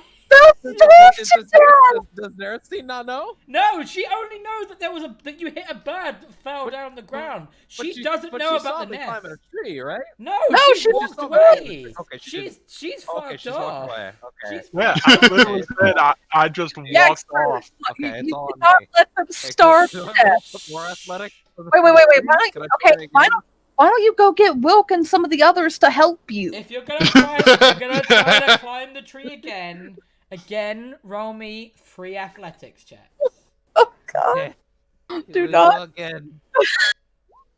Okay, that's You decent. That's don't. decent. Hold on. You get halfway up and you fall off again. That's 2d6 more. That's 6 more falling damage, please, Devin. Okay, Devin, go get help so we can help the baby birds. Devin. You son Just walk away. No. think I might need some help. of- Just walk away. I eventually make my way back to the caravan. Yeah, you're By like myself. back of the caravan. Yaxper's like, what if I mind thrust into them and get them to come to me? I don't Yeah, think that'll murder work. them. I You don't don't think it works like that. Go get some help so we can help the baby birds, you mama killer. Come on. You killed their mama. They'll starve to death. Yaxper goes over to the burnt out husk of the mother. No, I took the bird with me. Yeah, no, seriously. she's gonna feed it to Triaka. Don't retcon the bird death. My apologies. Now come get help so we can help the baby birds. Okay. Can we do a quick cut back to Wilk? Yes. Okay. What's going on? Well- Talk to me. Well, Wilk and I Juan. decided just as you're gonna do whatever you're gonna do. So Wilk and Juan are still staring at the grass, of trying to avoid the smell of vomit, and like Juan notices that there's a ladybug in the grass and says, "Wilk, look, there's a ladybug. It's just walking. It's so majestic, isn't it, Wilk? Whoa! Can I pet it? Oh no! No, you can't do that, Wilk. Nature must be preserved. You cannot. No, don't pet it. And then he attempts to pet the ladybug and smushes it. Okay, so roll me animal handling at disadvantage, and then roll me a strength check. Oh, Okay. Oh yeah, And you then- fucking smash it. Let's see how bad you smash it. Oh yeah, you fucking atomized this ladybug. now we gotta save them. Fuck. No, I It's destroying nature. just wanted to pet the ladybug. Wilk, can you see that you meddled with the affairs of Mother Nature? This is an important lesson for you right now, Wilk. As you see on the floor beneath you, standing on this anthill, literally standing on an anthill, I don't know why you haven't moved. There's ants crawling up your leg. That nature should not be messed around with. You might want to like you. move, by the way. You've been standing here for about... Okay. Oh. And then he goes off and cries.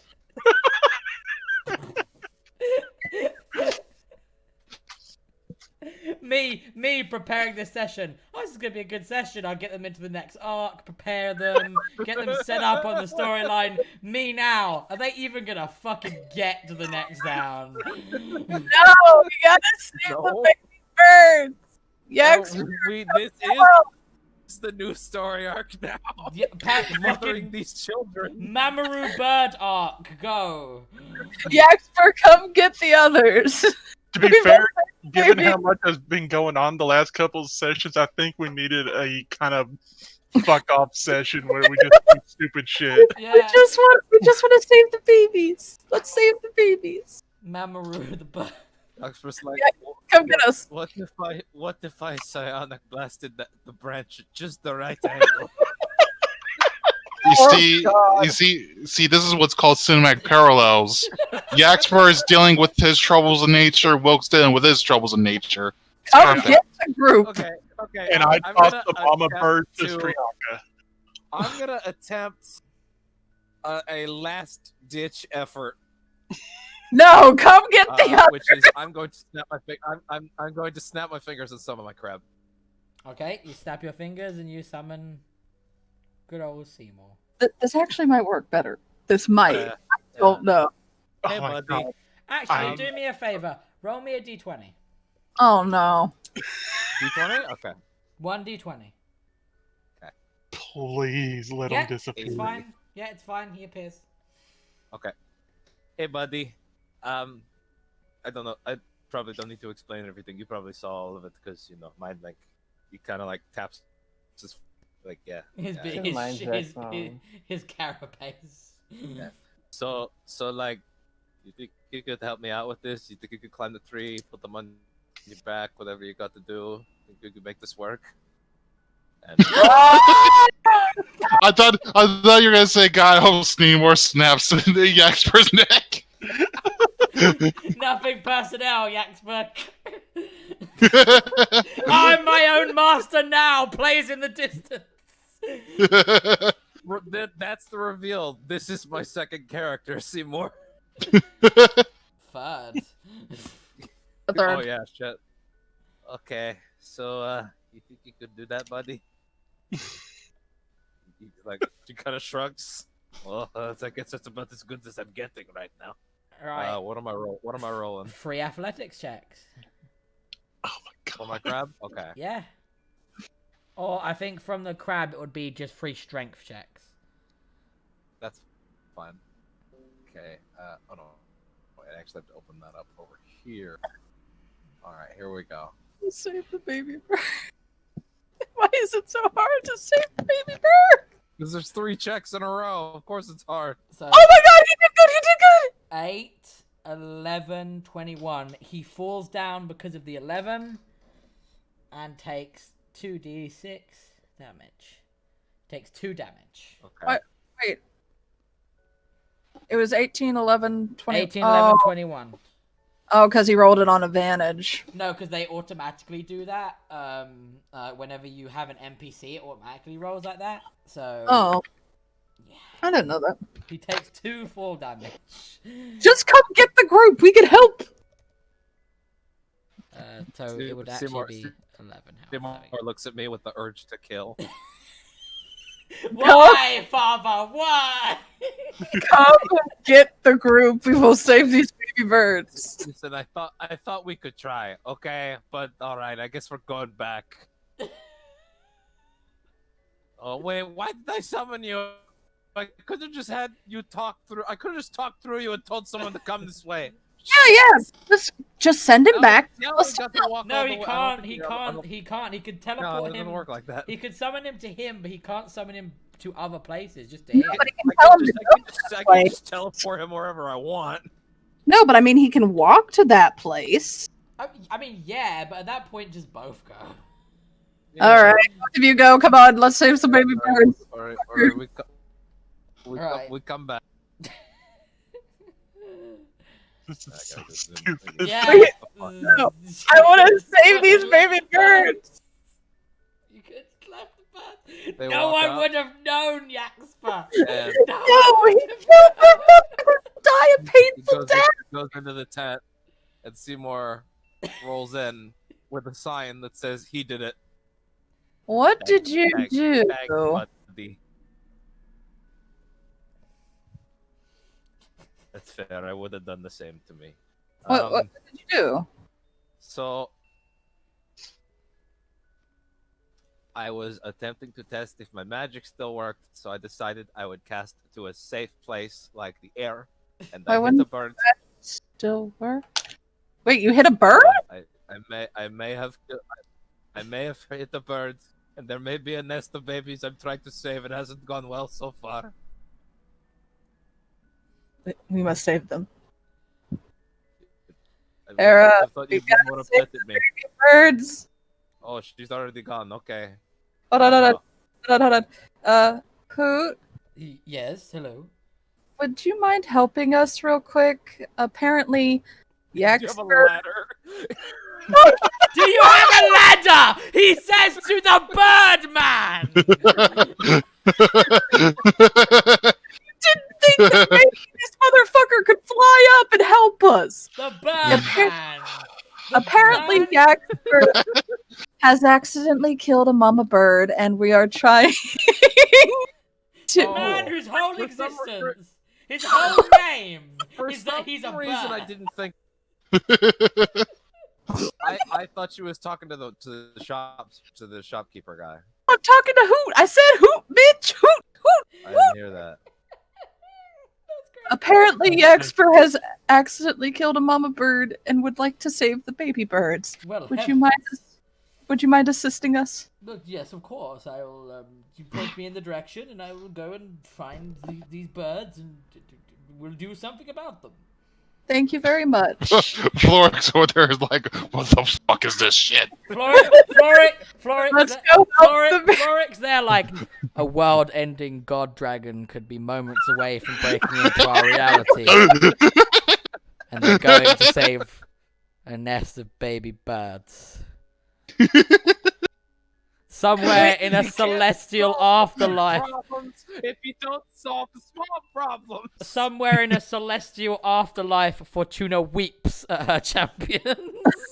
Listen, we are the Applejuice Crusaders. We help the big and the small. And these are the small. Exactly. And the apples. We're gonna miss the in-game clock for when Ananish I will. shows up. Fucking invisible clock because you are saving birds and wildlife. We're gonna go Yeah. save baby birds. You want to come? Oh, I'll go. Well, you see in your mind's eye a tiny little ladybug holding Why is on to the there corpse, on the holding on to the side? corpse of the other ladybug, going, I no! turned him by accident. I didn't know you could turn. Yeah, you can turn your thing if you just highlight it, and there's like a little blue thing above it. You can do whoa. You have Whoa. what you don't Cool. realize, Wilk, is you have just given birth to Ladybug Batman. We've got Bird Batman. Now we're gonna get Ladybug Batman. I'm down. Maybe they will be. Welcome, hope you're happy. Now we got bad bug men after us. I actually think it's really funny that Kathra is joining us on the bird journey. One looks at Hoot and says, "It's a good thing we have a court of owls." Wink. Wink. He winks. He doesn't quite understand, but he winks back. I don't understand the. I hate you so much, Sam. Let us save. Ah, Baby. Caffro, you have some blood on your cloak. It looks like you have a red hood. There's about to be a death in the family. If this keeps going. That's right. a spoiler. Right, so, as a point, what has happened, you travelled back to the cart, which took about 30 minutes.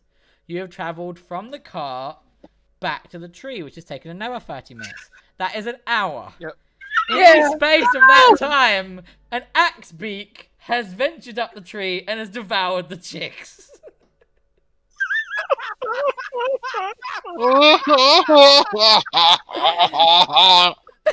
Oh, I guess I should have just kept trying until he was knocked unconscious. what hath nature wrought?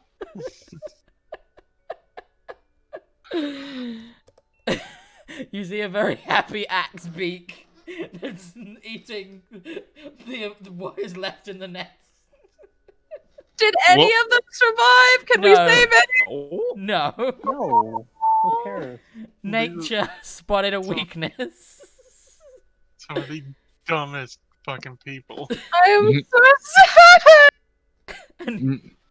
And in fact, at this point, we cue back to the caravan where Hera looks at Nuristine and says, they realize a predator has probably got them by now, right? Oh, probably so, but it's probably gonna be a lot more entertaining when they See, get there and realize And it. Sarah's just gonna start fucking hitting Yaxford, like just hitting him on the shoulder, like You motherfucker! You motherfucker! You.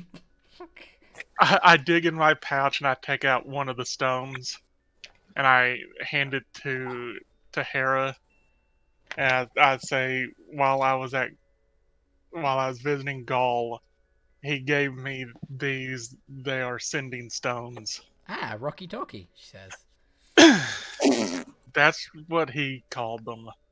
It's a weird name. I've had people call them it before. I don't quite get it, but you know. Yeah, I don't either. Hexx was like, I could let this become a story arc. No. No, my whole thing was gonna be, right, if they really want to push this, you've got to make 3 athletics checks to get up a very tall tree. The first DC is 10, the second DC is 12, the third DC is 15.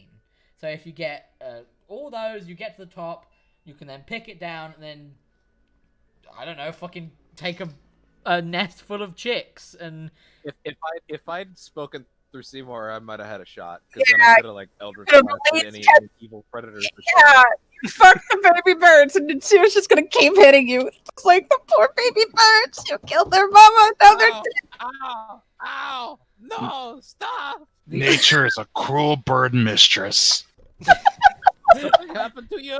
Hoot takes out his smoking pipe and smokes and nods as you say that, Wilk. No, that was one, but Wilk's just crying. one. He's just still Okay. crying, yeah. He nods at one, then as Wilk cries. just like all those poor baby birds. Just hit. I This is- just look Yeah. at Hera and I'm like, you realize Ansira's probably gonna take that the hardest for some strange reason. She does realize that people are dying as we speak, right? Yeah. I was gonna say you realize that we're birds. We're all bad. We're all birds. We're all just flightless birds. Considering where she comes from, you would think that she would have processed that death is just a fact of life by now. It happened. Funnily enough, she processes human death a lot better than she does animal death. Well, of course, that's you. Floric sighs, places a hand over their face, and says, "When they get back, can we just leave?"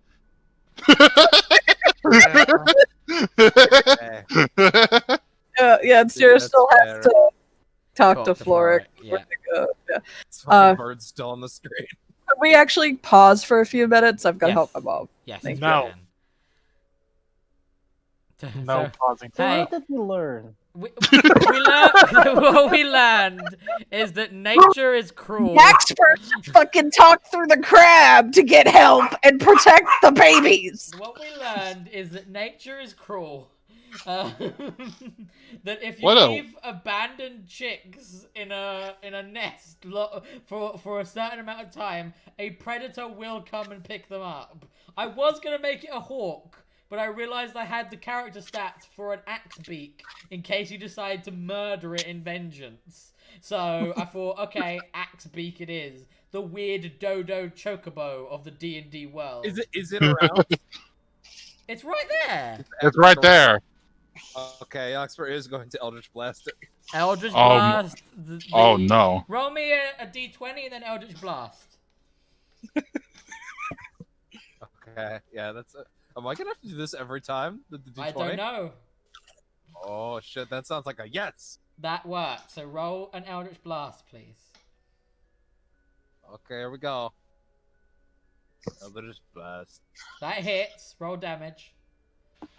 You have partially fried. Oh no, wait. Oh no, you haven't. You haven't. You have partially fried this axe beak. It doesn't seem happy. Roll initiative. Do I get another one? Yeah, you get one more, then roll initiative. If it isn't dead. Oh, okay, yeah. So roll another Eldritch Blast. You don't need to. That did. No, that misses. Or did it actually? No. Yeah. Yeah, I thought so. Right, now roll initiative. Everyone rolls it. Everyone that's in this Fight! Roll fucking initiative, I guess. You do this after Caitlin steps away, Yeah, therefore can't roll initiative. Hold on. that's fine. I'm gonna see if a Hoot if Hoot gets good enough initiative, because if Hoot gets good enough initiative, he can just murder this creature. Oh, stupid. This is stupid. How does Hoot? How does You Hoot only do? realize this now? Yeah, Hoot. Right. Okay. No, I've known it for a while. Shit. The Axebeak is dead. The Axebeak is dead. I just imagine he runs over to it and rips its throat. No, he takes out his bow and goes, "Oh, okay, I guess we're doing this," and then notches a single arrow and questions whether or not it's monetarily worth wasting a single arrow on an Axebeak. And in fact, he has to actually hit it a second time to see if he kills it, because it has 8 health left. So I'm gonna see if his... Wait, hold on. It is almost physically impossible for Hoot to miss. The only way he could miss is if he rolls a nat 1. Oh my god, I hope he rolls a nat 1. No. He murderizes it. Yeah. The Axebeak is shot with a second arrow. Hoot questions whether or not it was worth 1 arrow, let alone 2, and it dramatically places its wings over the arrow and then falls out of the tree and hits the ground. Yeah. Da, da, da, da, da, da, da, da, da. Now eat it. Arc 1 complete. I'm Boss. glad everybody enjoyed this episode. Boss defeated. Recording over. Inanus defeated. What a reveal! Oh, that's weird. In my logbook, it says I defeated the changeling. For some reason, Fortuna's tone is now bleeding. I don't know why. All the writing has changed to "What have you done? What have you done? What have you done?" I don't understand. He was holding them Back! Ananus appears before you and murders you all. Who knew this singular Axebeak was holding the fabric of reality together? Fucking called it. No one would ever expect this. Therefore, it's the best place to hide it. I'm sorry for people watching this. I'm sorry, Jonathan. I'm sorry, Christian. No, I'm not. They chose this. I'm not the least bit sorry, because like I said, given how heavy the last couple episodes have been, we need a stupid episode. I know. I really didn't see this coming. But the idea that Ananus came back and accidentally inhabited the body of an Axebeak.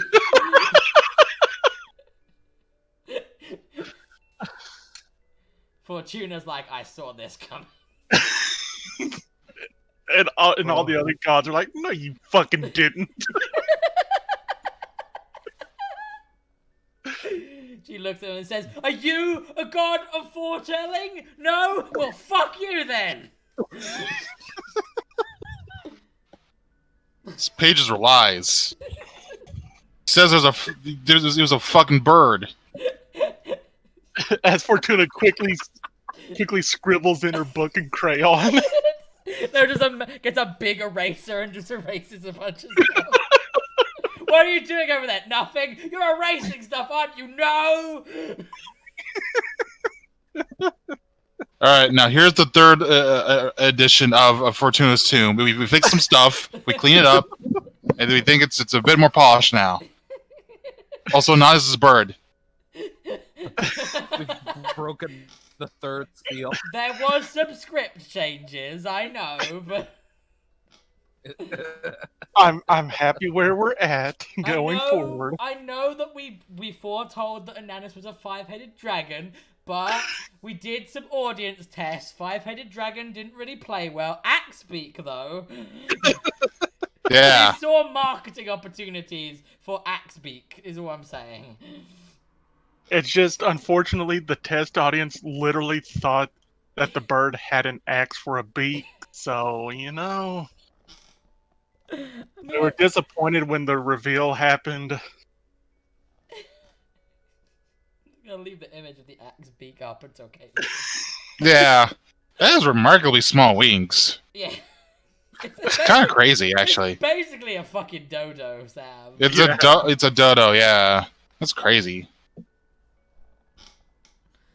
An Axebeak has 20 health. And it's like, I think its stats are abysmal. Let's have a look. Axebeak. Axebeak's 20 health. It moves 50 feet. It can make one Whoa! attack. It can make one attack. It's a challenge rating a quarter. So you would get 50 XP for killing it. Oh, that's sick. I wish we had this one as a pet.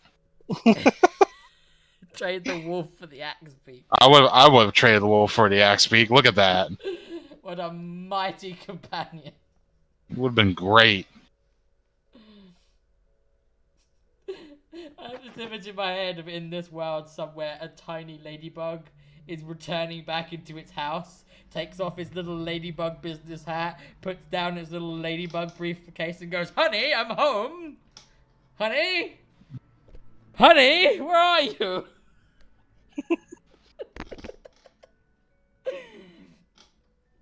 Oh, I checked my messages. You're not here yet. She must have went out to get some milk. I'm sure she'll be back later. 7 days later. Where has she gone? Has she left me?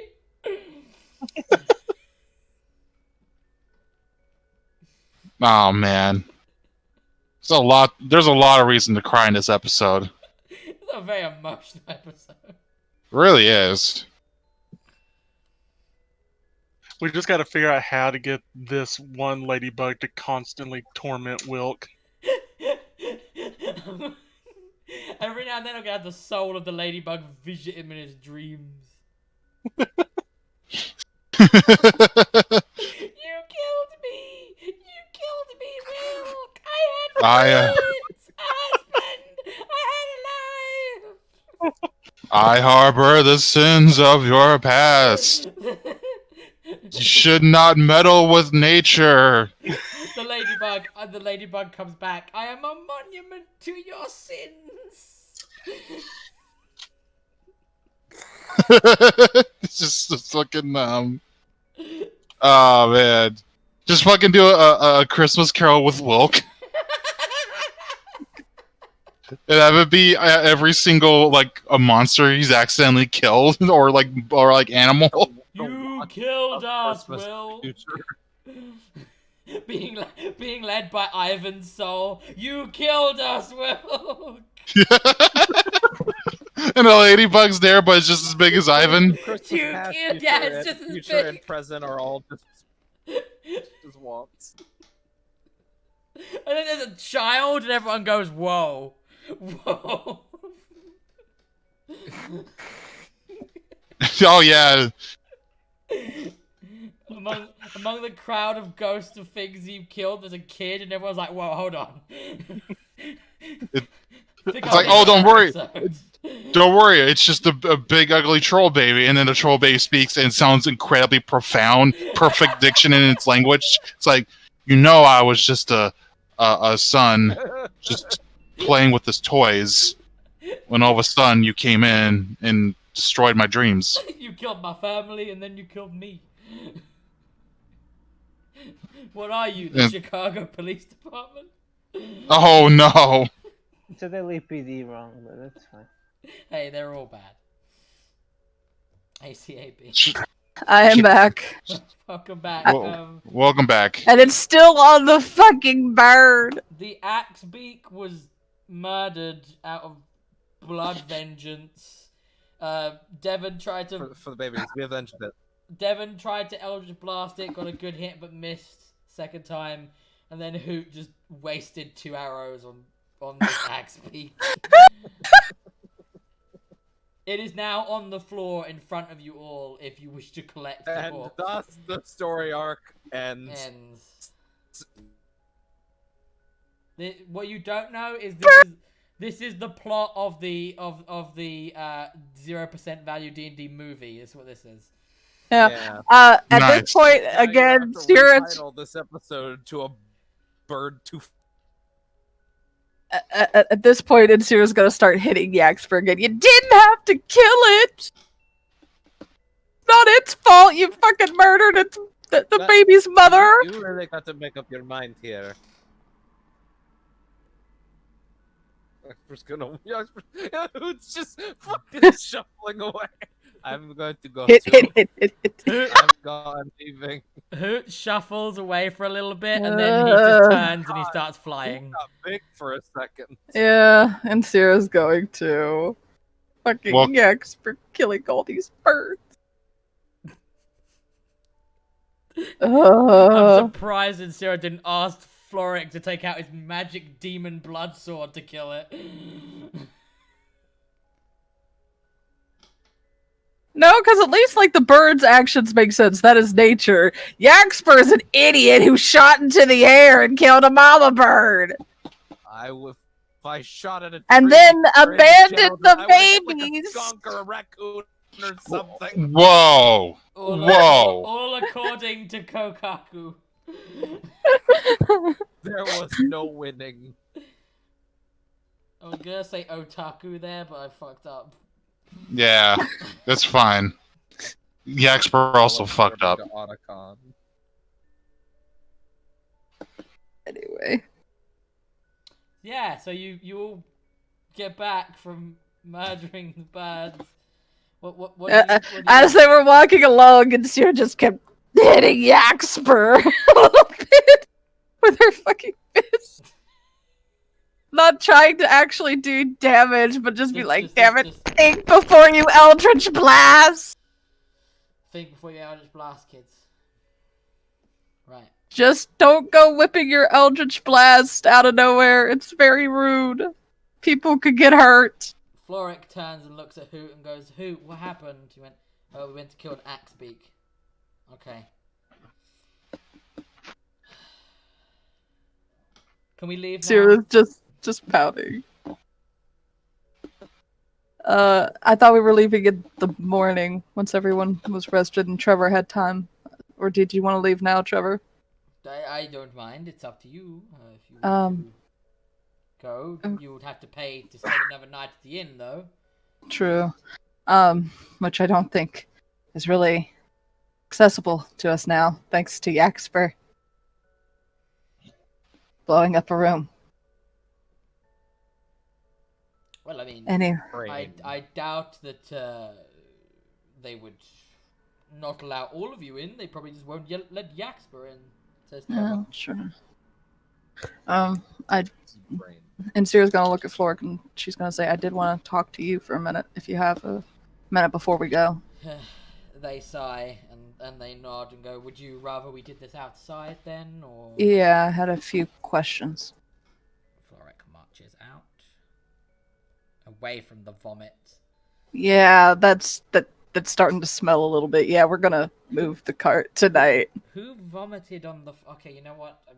I'm not even... I think it was Naristine when she came back from Gauls. Right, anyway, you wanted to ask me something? As they speak, they kind of just lazily place their right hand over the hilt of the sword, just kind of lazily planting it on there. I had a couple of questions. One was brought on actually by Yaxper. He mentioned something about powers not working. Yaxper gets his powers from his patron, who's a god. That's who I got my powers from as well, was a god. Mm-hmm. Is there any chance this whole disconnecting of passages of being able to communicate and such could keep my powers from working? They place their free hand on their chin and just stroke it a second. There were a few incidences of such a thing in the old war. With clerics. Well, with most clerics, paladins, warlocks, wizards seemed rather unaffected. Same for sorcerers. It's based on where you draw your power from. You see, the wizard draws their power from their understanding of magic. The sorcerer draws their power from their innate magic.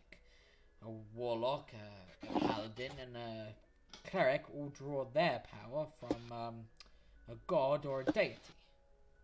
So there's a chance I'm useless. I mean, unless you attempt a spell, possibly.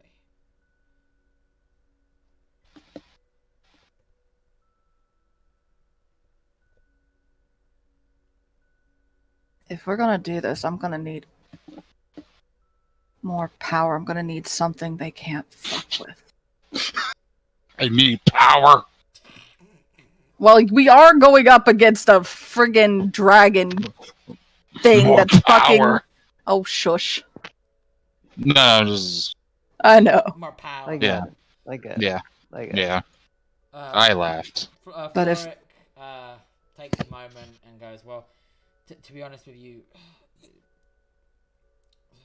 I don't know how long this will last for. This could last for a long time. This could last for a day. It could last for an hour, 10 more minutes. It all depends. Like I said, it all depends. But here's the thing: there's no saying it can't happen during a battle. That they can't use it against us if we should fight them. And if so, that's me down. That's Yaxper down. That's two of us absolutely useless. I mean, I can hit things.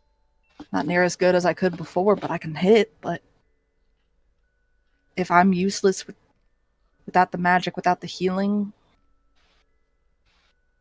there's gotta be something I can do.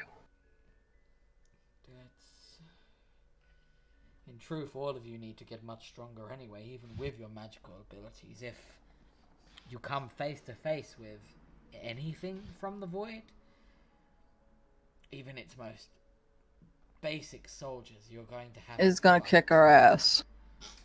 I wouldn't say kick your ass. You are capable individuals, but I'm just saying that if you fought some of the soldiers of the void, you may have a tough time. I wouldn't say it would necessarily kick your ass, but it would be a battle.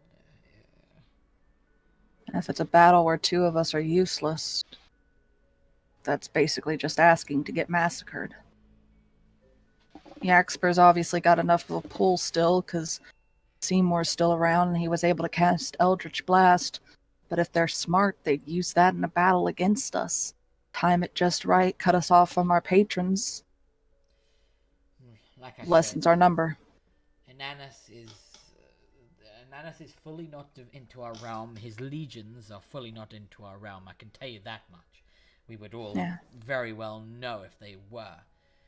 But until then, until things reach the worst, it shouldn't be permanent. Have you It shouldn't be. attempted to use a spell? I tried sending earlier, but it didn't work. But that could just be because the channel isn't working or whatever. I haven't tried anything else. Try But something simpler. Not as high magic as sending. Try something simple. she'll try. She'll try a No, she doesn't want to do Sacred Flame because it's a creature. Anything is Sure. a creature. You could kill another ladybug. I don't want to kill another Okay, ladybug and whip. She will. Okay, is there a tree nearby? Yes. Like, are they far? Like, I'm just gonna say they're in the woods a little bit talking. Does the tree have anything in it before I fire this Eldritch Blast? Roll a perception check. It's the same tree that the other nest was in. No. Oh, The tree no. knocks over and knocks down a house with like a family. You don't see any kids. You don't see any kids, any animals, any creatures. There are no doubt loads of insects that live in this tree. Yeah. If you're gonna be that fucking picky. You know what? You're Murdering a troll baby. Didn't fucking think. A single bad. Yeah, Oh yeah, no. That didn't happen. But here's the thing: the troll baby is going to eat people. The birds aren't going to eat people. You don't know that. You don't know what kind of bird. Yeah, exactly. and Sarah's like Goku wanting to fight Vegeta out in the middle of nowhere. I have to make sure there's no one around. What if Let's go to the Neocortex anthem. She's gonna fucking Eldritch. She's gonna. killing machine? She's gonna fucking Eldritch Blast. Eldritch Blast a tree. Alright, roll me a d20. You don't know. Yep, now perform an Eldritch Blast. There it is. So you're saying we should all fight inside of the Anthem server? Yes, 100%. Yeah, There's exactly. no one around. You'll be fine. So yeah, you perform an Eldritch Blast on that tree. Your hand crackles with the energy that you normally does. You aim out towards the tree and you send out a blast towards the tree. And it strikes the tree. Roll damage, and I'll tell you just how much damage it does to a tree. Okay, there it is. You tear a big, deep crack in that tree. Yay! I guess that living thing doesn't matter to you. Yeah, that tree doesn't matter. Fuck you, fuck you. Anyway, she's gonna go, okay, it's working for now. Was there a way the clerics that you fought against the hold they potentially had? Did they have a way that their magic kept working? We fought together. We tried to unify magic, tried to stay as a group. Obviously, you're talking about a situation where the gods walked the world and they managed to stay within close enough reach that their powers were... They didn't have far to travel. The power was maybe traveling a few hundred meters, a couple of miles. It wasn't traveling between realms. That helped keep the connection solid. Obviously, that's a bit of a... Different circumstance. Right now. Just, for now, make the most of it as you can, is what I suggest. I did have another question. I found out who exactly my patron is recently. They raise an eyebrow to this. What do you mean you found out? They pulled my name from a hat. No, what do you mean you found out? No, I Ulrich woke- doesn't know that you Oh yeah. you didn't know. She's gonna go.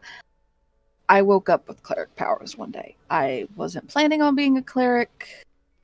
I was actually gonna do something else. That is a very, very strange event. Most people will have to work tirelessly to gain the attention of gods or the favor of gods to become a cleric. To just wake up one day and poof.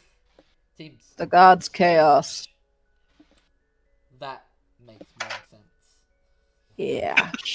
Pulled my name from a hat, apparently. That, again, sounds like something that Chaos would do. I know they're not exactly... I know I can't trust them. I mean, But is there anything you would know about them, perhaps, that I should be on the lookout for? Or a word of advice, perhaps, in Okay. dealing with this? what do I know?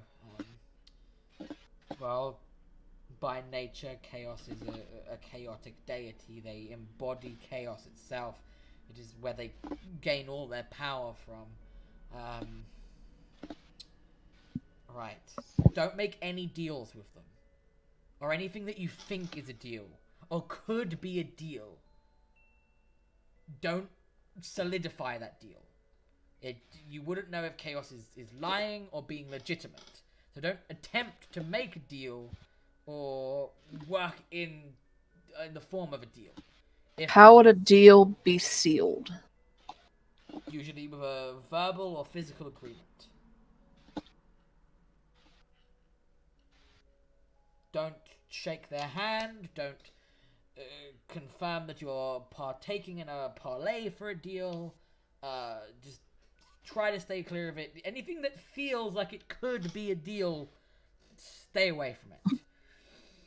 Hey, Kara fucking Insira did not shake hands or anything. It you could seem verbally agreed. Hey. Again, consent. Yeah, consent. All right. So, That's if the deal is real. yes. So that's Like, she's just Can't gonna. say that. She's just gonna go. Well, Too late. might be a little late on that, but we will see, I suppose. Don't let chaos become interested in you. Chaos. That one's a little late too. Okay. I didn't do anything other than what I usually do. Well, I mean, at least you haven't received any of his brands yet. She's gonna hold up the hand with the brand. You mean it's not just another, like, holy symbol? Yes, but actually no. Okay, what do you mean, actually, no? Chaos tends to only... Roll me a persuasion, because Floric doesn't want to tell you what it She's means. she's gonna be like, Floric, I need to know. If I don't know, I'm going to go mad. And I already feel like I'm going mad. Roll it at advantage. Okay, thank God. Alright, you just... Oh, come on! You just about managed to convince Floric, and Floric goes, don't freak out. Take this as Freaks best I out. can. I hide Yaxper. Just Floric tends... Floric tends to mark individuals who he considers handmaidens. What is a And handmaiden? here we go. They kind of suck in both their lips a moment and look at you, and then push out their lips, and then nods and wiggles their eyebrows. Handmaiden. Wait, he wants me to jerk him off or something? What the fuck? Close. Yes. can I hear any of this? Roll No, me a we're in the woods. roll Oh, me We're a in the that's woods. perception check. We Roll me a missed it. perception check Thing. at disadvantage. It will be a very high DC. I will actually be right back. I gotta get my mom's food out the other. Okay, Sorry. That's fine. So roll me. Yeah. Okay, crit No. fail. No, you crit fail. I was gonna make that a 30 DC because they're far away. Yeah, You're in I a forgot. caravan. You literally had to like near double crit. Yeah, I totally forgot that she said y'all were in the woods when I asked. I say 30. Like if you would have, I would have only let you had that if you had crit success. I would have let you picked up on Insira shouting, "He wants me to jerk him off." Like you wouldn't have picked up the entire conversation, but you would have heard her shout in there. That's the only thing I would have cared about. Hey, we get the freaky dicky over there. What's going on? What's going on, guys? Hey, you guys. Wanna see my crab dance? Dance, see my Is dance. this my new ship? Is this my new ship? Meanwhile, while that's going on, Get ready, Tumblr. Get I give- ready, Tumblr. I give Will, Cathra, and Yaxper their sending stones. You now all have a sending stone. I'm going to just explain sending stones to you, just so that you're aware, because these are quite strong items. But DMs are quite liberal with giving them out because they're very, very useful and it helps the party in a lot of situations. So, sending stones come in pairs. Actually, this is a group, and they all match to each other. It is easily recognized. When you touch a stone, you can use an action to cast sending from it. The target is the bearer of one of the other stones, or in this case, all of the other stones. If no creature bears any of the other stones, you know that fact as soon as you use the stone and don't cast a spell. So basically, if actually something has happened and everyone doesn't have their stones, but one of you tries to send a message, you will actually learn, hold on, no one else has their stones. So you could probably tell something's up. I'm allowing it to be unlimited amount of sending spells. But if you push it too much, I will consider them maybe having faults or breaking down. This is the spell sending, though. You send a short message of 25 words or less to a creature you are familiar with. The creature hears that message in its mind, recognizes you as the sender if it knows you, and can answer back in a manner immediately. So you can't slide on DMs, got it. Well, what you can do is what we worked out in one of my other campaigns is you know they got it. You can choose to not send a message back, but they know you've got it. Think about it like sending a Facebook message. You see that it comes up seen, but you know they ain't typing a message back. Of course. Just gotta pay attention to that dial-up error noise. Yeah. Then you know it's someone disconnected. You know it. I can't wait to start fucking with people with this, especially Caitlin. Just reply to everyone. Anytime someone answers, just reply, seen. What do you What do you mean my fridge is running? What even is that? What do you mean I have to go catch it?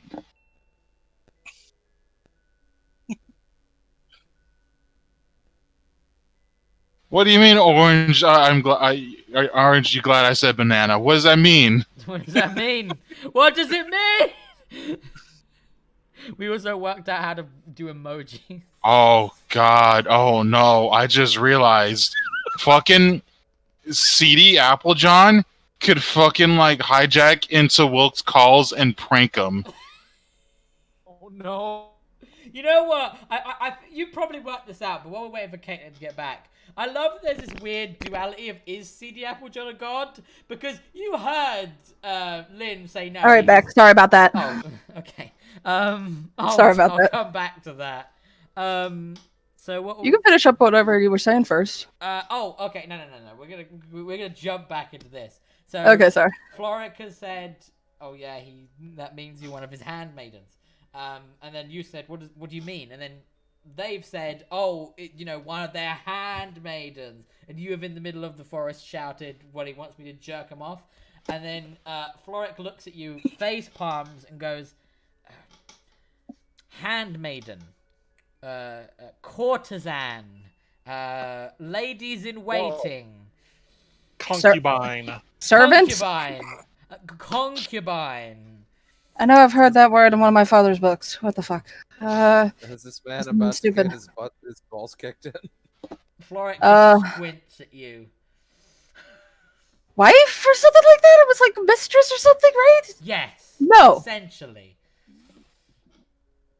So, one, I have to agree to that, right? I'm not actually married to this fucker or whatever, right? Kind of. You're not. Kind of. You're not married. You're not actually married. You're just one of his concubines. Okay. One of 15 What? married people.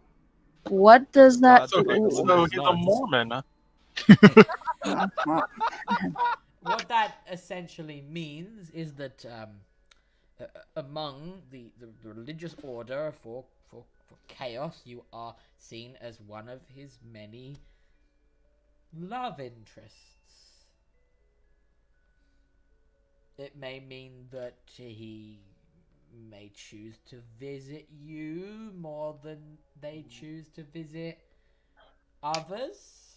It may mean that they may offer you gifts.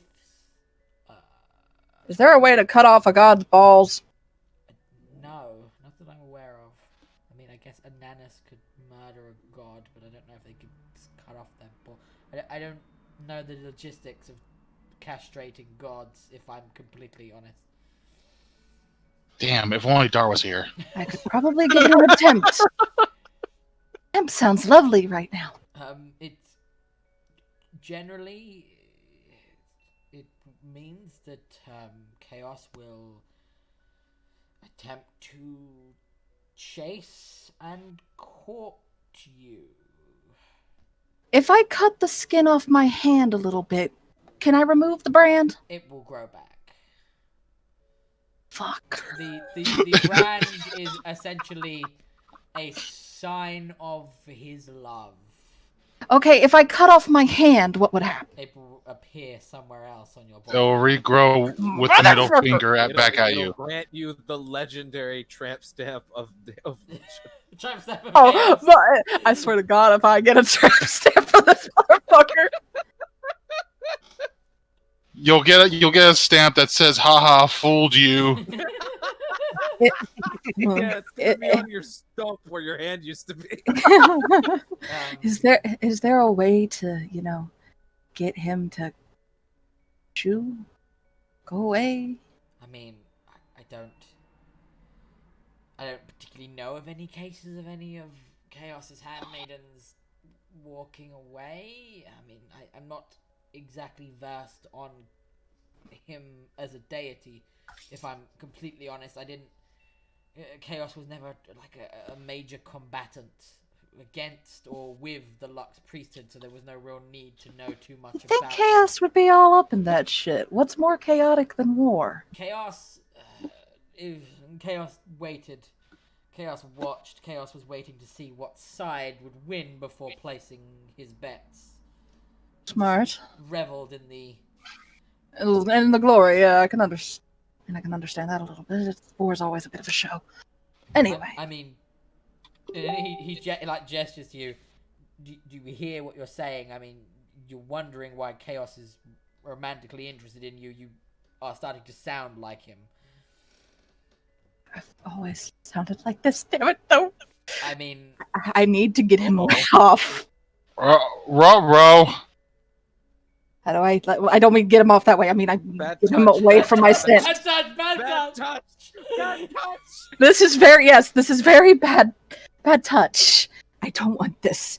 Is there a way to make it where, has there ever been a case of a handmaiden that doesn't want this? No. It's like Xehanort syndrome, but if he wanted to fuck himself. I'm not entirely sure. I've never really delved too much into the knowledge of Chaos and Chaos's worshippers. It may be something that we may need to investigate. I will say, however, just be aware that Chaos, if you completely shun Chaos, you will lose your connection to him. With it, all of your powers. Right, lovely. He's a boy that wants to get what he wants, and if I don't play fair, he'll take away what I like. Great. Oh, he's a god. God boy. Do you know someone who might... Actually, I think I know someone who might know more about chaos. His name is Want.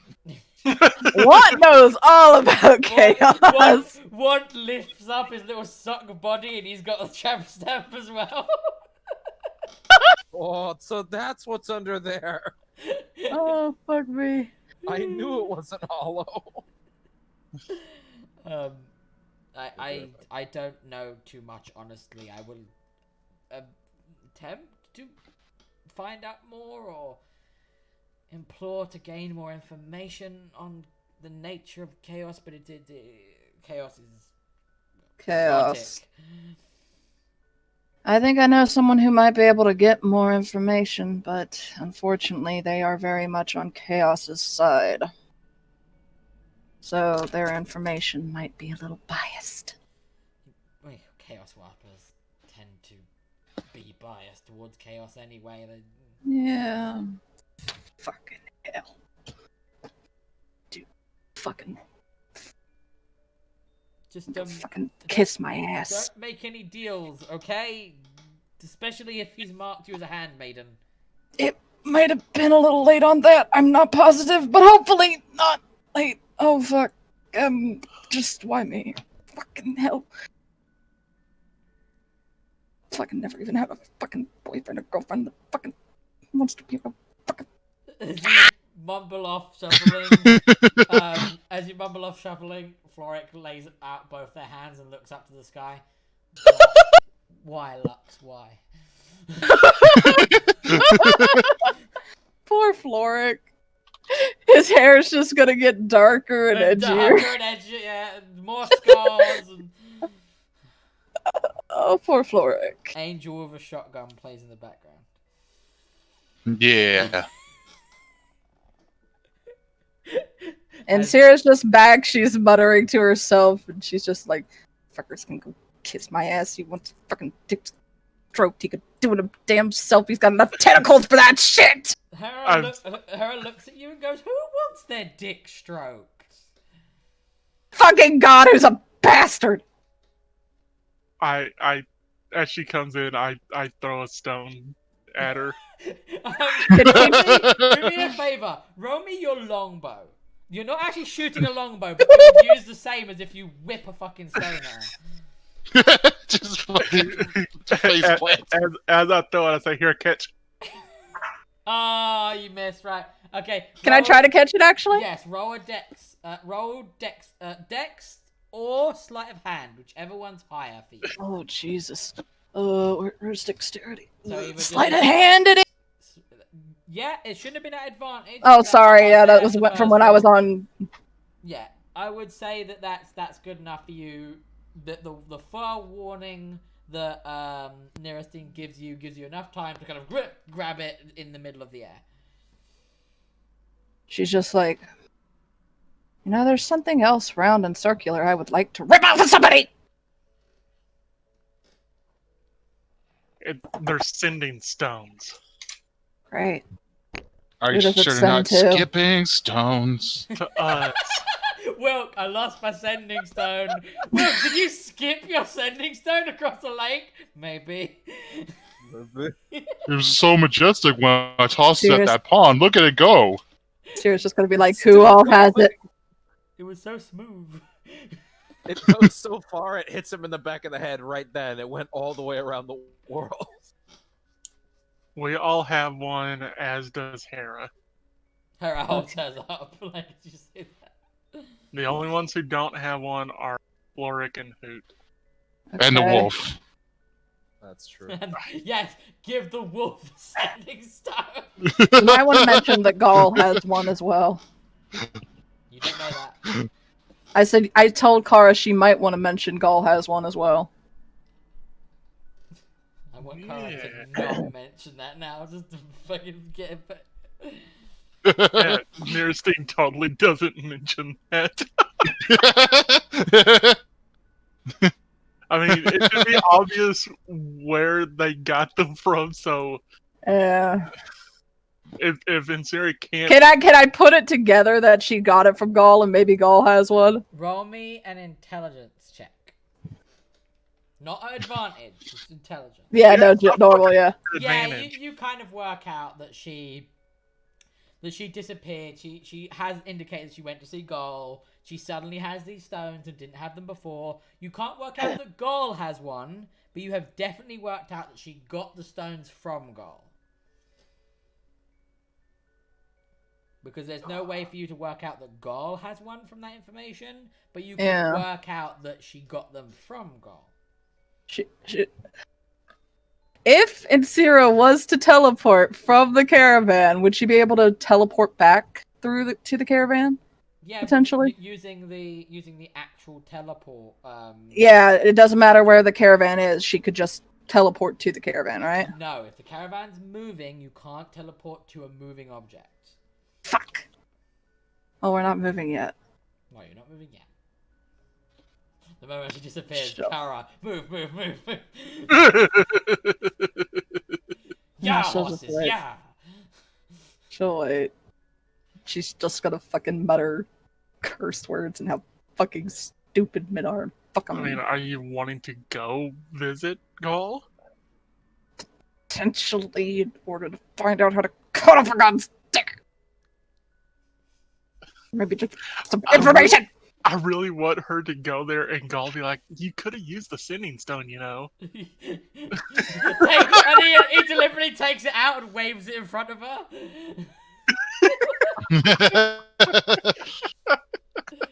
Like, do they, with the sending stones, do they have to state who they're sending it to? Yes. Or does it go to all of them? No.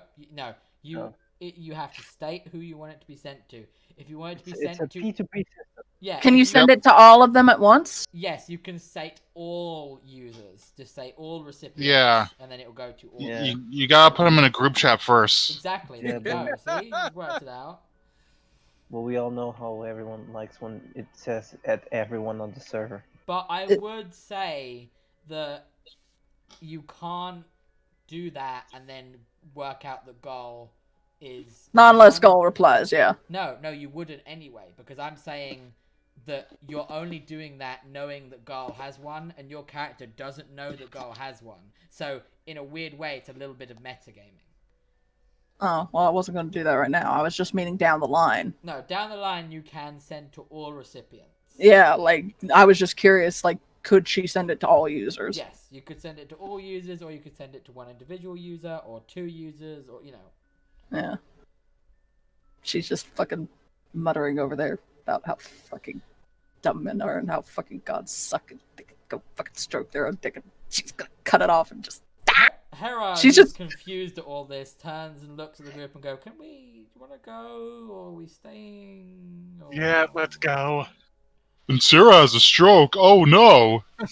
Sarah's having a We stroke. can just dump her body. No, it's valuable, remember? Not yet. It's not until the change happens. Right, so... what happens is this. You begin to travel. You do your little merry band of traveling. We're going to do a minor time skip, and that's about a day and a half into your traveling. You reach the area that leads into Carrigan town. I'm going to... The wolf isn't actually in here, but I'm just putting people in so that I can copy and paste them. I think I'm gonna eat for sure now. Okay, wonderful. So you get to Carrigan, and the caravan is parked up just outside the city. And Trevor, you see him ready his pack and everything, and he looks at you and he goes, I would suggest that perhaps we do not take Striga? Is that how I pronounce its name? And he looks at you, Eristine. No, it is Striaka. Striaka. Okay, I suggest we do not take Striaka into the town. I can explain all of you at the moment. I cannot explain the giant ice wolf. It might just be easier, get the job done a little bit quicker if we allow them to stay here. Floric and Hoot, I know, do not wish to be seen because they are rather easy to pick out. So they will remain here. But are you okay with Striaka? And whenever he says it now, he looks at you, Neristine, as in just to make sure that he's saying it right. I suggest we leave Striaka to stay here for now, just so that we can deal with business. Is that okay with everyone? I nod my head and I turn to Striaka and I say, you stay here with them, and I point to Hoot and Floric, and I tell her that they'll take care of you until we come back to get you. It huffs its nose, as in a, well, I don't even need you guys anyway kind of thing, and huffs over and lays down next to Hoot. S-Link reversed. And Sierra will leave them some food for Shriaka, so they're not gonna have to feed them all their rations. She'll give them 20 rations for Shriaka. Striaka is just a massive tsundere. Yeah. Yeah, she gave them 20 rations for Shriaka. Wonderful. Just like, she's still muttering. She's just like, a day bullshit. and a half later, you're still... Damn. That's so you know it's bad. That's how pissed she is. Alright. I'm gonna just move the maps along a moment so that I can get to the actual place where you guys are. Oh my god, it's a battle. Oh my goodness. I got another battle. Right. Fight them again. Round 2. Round 2, let's go. Right, so That's an guys... interesting statue. Yes, it is.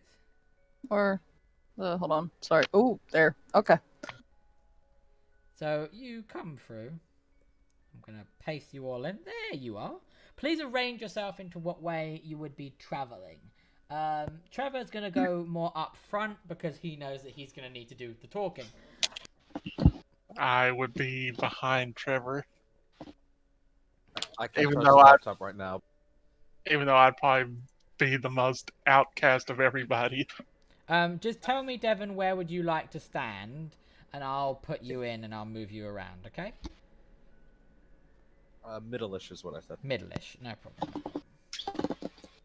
Alright, Hera doesn't mind being 2. And then I'll put Yuck there. Yeah. So this is the way we're traveling in, correct? Okay. Yes. Double check it. Shouldn't, Yeah. shouldn't I be in the back due to big guy sword helps bodyguard, or should I be at the front? That's up to you. I That's don't I mean, know. completely up You to can be up front with me. Okay. Wait, what's the front? So The front's here. yeah, this so Basically, just be near Trevor. yeah, look at Trevor Yeah, to okay, be the very forefront, because Trevor's the one that's going to be doing the talking, and he knows the town. So Trevor's going to be the very forefront of the group. Hera will stick. No, Hera's going to stick there next to Neurosty. And then I'm going to move Devon over to there so that he's a bit more in lieu with the group. Insira, are you happy to stay that far away from the group, or are you going to join the group a little bit more? She's still muttering. She is still muttering. Okay, right. So, Trevor begins to... All we need is a giant bowling ball. Yeah! Let's go! So, Do it! Trevor begins to walk through the trees, and you actually start to see more of the town, if everyone would like to follow Trevor. So, yeah, Moving is required, Fabio. you could see what you can see. You see that Carrigan is actually it's quite a bigger town than some of the ones you're used to. Seems like it's not super quiet, but it seems a little bit quieter than you would assume a town this size would be. As you get to where you are, you instantly spot these individuals. Okay. These individuals are wearing all black and a deep grey as a form of cloak and a hood. They appear to wear the hood completely up. A scarf is inside the hood that covers the bottom half of their face, so you can only really make out about their eyes. These individuals, they seem to be very aloof, very distant. You can see that there are loads of them in the town. So you see there's like one here, there's these two at the front, two appear to be guarding this building over here. Nearestine, you'd be able to see that there's one up here being bothered by an old man. Anyone with an intelligence above a 10, which I believe is all of you, would maybe put 2 and 2 together and think that these are the guards. They look very strange for guards, but they look like they could be guards. Yeah. Trevor leads on forward. As Trevor gets to there, and the rest of the group would follow, the moment you get there, you hear one of those 2 guards say out, "Stop! Stop! Stop right there!" Trevor will go, "Oh yes, hello. Good day. Sorry, are you a guard?" Yeah. I'm a guard. What is your name? My name Steve. My name is Trevor. I'm a guild trader. Gestures to what he's wearing. I'm here to inquire about the stock reserve in your local merchant's housing. Sorry, did you have a change of uniform last time I was here? It was maybe 2 years ago, but you didn't. Or probably 3 now, come to think of it. But the guards didn't wear that kind of attire. It's completely different. The person looks at him and goes, "Don't worry about our attire. Our attire is none of your business. What matters is we're here to keep the town safe. And as far as I'm aware, we don't have any traders. Trade guilders are supposed to be coming in. So until I verify that, I'm afraid you and your little ragtag compendium of individuals need to hand over all your weapons." Trevor looks at you all and then looks at them and goes, "Sorry, hand over their weapons." "Yeah, you heard me. You need to all hand over all your weapons. Carrigan Town enforces a very strict no-weapon policy. The only people in Carrigan that are allowed to wield weapons are the guardsmen militia. So, you either hand over all your weapons, or you don't come in." Can I roll history? Roll a history. And I'll tell you what I want from the history. Yeah, roll me a history. Give me a second. Do I have shit history? No, I don't have shit history. Basic history. 17. Sure. What do you want to know? What do you want to know? Okay, would I know what the colors, uniforms, and just basic security of this town is? So you would have, known from maybe passing by a long time ago, maybe when you were in training, when you last came through here, the guards did not wear this dark and mysterious of attire.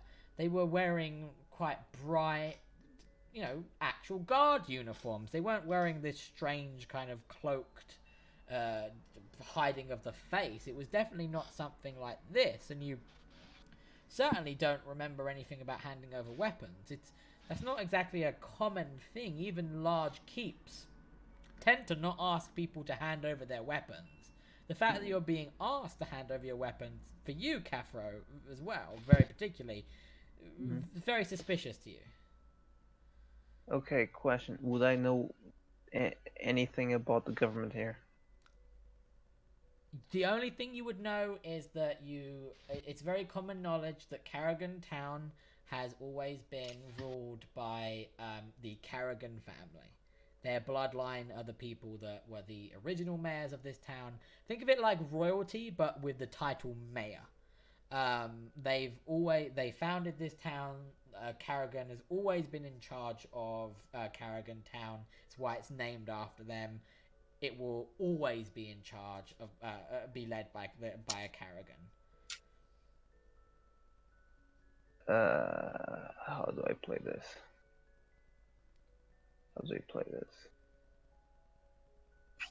What I would like, though, is I would like Wilk, Niristine, Insira, and Yaxper to roll me a history check.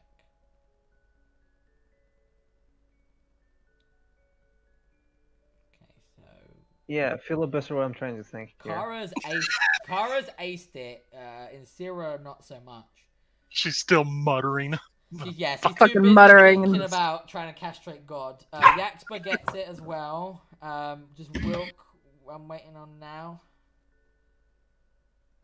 That's really bad for Insira to have not gotten that. It was a very low. It wasn't a very high DC. It's like I said, it's serious, just fucking muttering, Yeah, just yeah, it dreaming makes of sense. ways of killing. I must have unticked my history proficiency box at some point, That there should have been an extra 3 higher. It's fine. was on It's fine. The 18's reason. enough. The 18's well enough. Yeah. Sam, can you roll a history for me, please? Did he disappear? There's He's the muted. He's muted and be right back in. Okay, right. I'll wait for his, but I'll tell you guys what you remember. Sure. This attire looks very familiar to you all. You may have remembered that you had a certain incident on a certain road with a broken down caravan with where people were wearing Oh, attire these very similar to motherfuckers. these guys. Sarah doesn't know this, obviously, but No, in these Sarah, motherfuckers. you're too busy thinking about fucking Like find a way to Like control she them. is going like fucking full like hostile saw torture dreams right now. Can I attempt to move up to shut up? Also, while this is going on, because she's so out of it, she's taking the ink out of her fucking bag and she's just marking it over the mark. Just trying, yeah. So She's just like, it's going over. Fuck you. Every time you mark over, it just burns away. Nearestine, what are you wanting to do? I would like to attempt to stealth and whisper to Trevor. Okay. Roll me just roll me a straight stealth for me. I want to see what their passive perception is, and then if they don't have a good passive perception, I'm gonna get them to roll a check against yours. I have them under the wrong name, but what ones are those? Oh, they're these guys. Okay. Right. Do they... What is their passive? Passive... I don't actually have it on here. That means they have no passive. I'm gonna roll a dex. Perception is not dex based, it's wisdom based. I'm gonna roll wisdom. Nope, they don't get it. Okay. They don't get it. So you can freely say whatever it is you wish to say to Trevor. Okay, I lean into Trevor and I'm like, don't these guys look awfully familiar to the ones who ambushed you on the trail? Now, here's the thing. You stealth to whisper. They see that you've talked to him and they're like, hey, what are you doing? What are you doing? They're pointing Talking at you, not allowed. They're pointing to you, Nearestine, and they're asking you, what are you doing?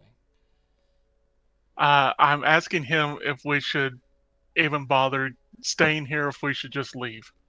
Well, if you're questioning that, maybe all of you should just leave. Trevor... Ultimately, it's up to him because he's our boss. Trevor nods in acknowledgement, and you can see in his eyes that he's acknowledging the previous thing you said to him, not what's going on now. And he goes, no. Like these gentlemen, like it or not, I am an official guild trader. I have a job to do. Pulling this fucking Jesus. Hey, you did your dick move. Let him do his dick move. I have a job to do. If you really have a problem and you do not believe my credentials, please get whoever is in charge, and I will speak to them. And one swordsman looks at the other and he goes,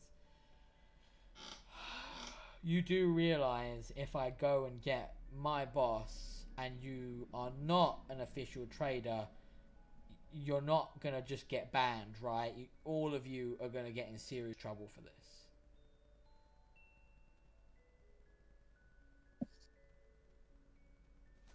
He's looking at all of you as well to see if you all kind of respond.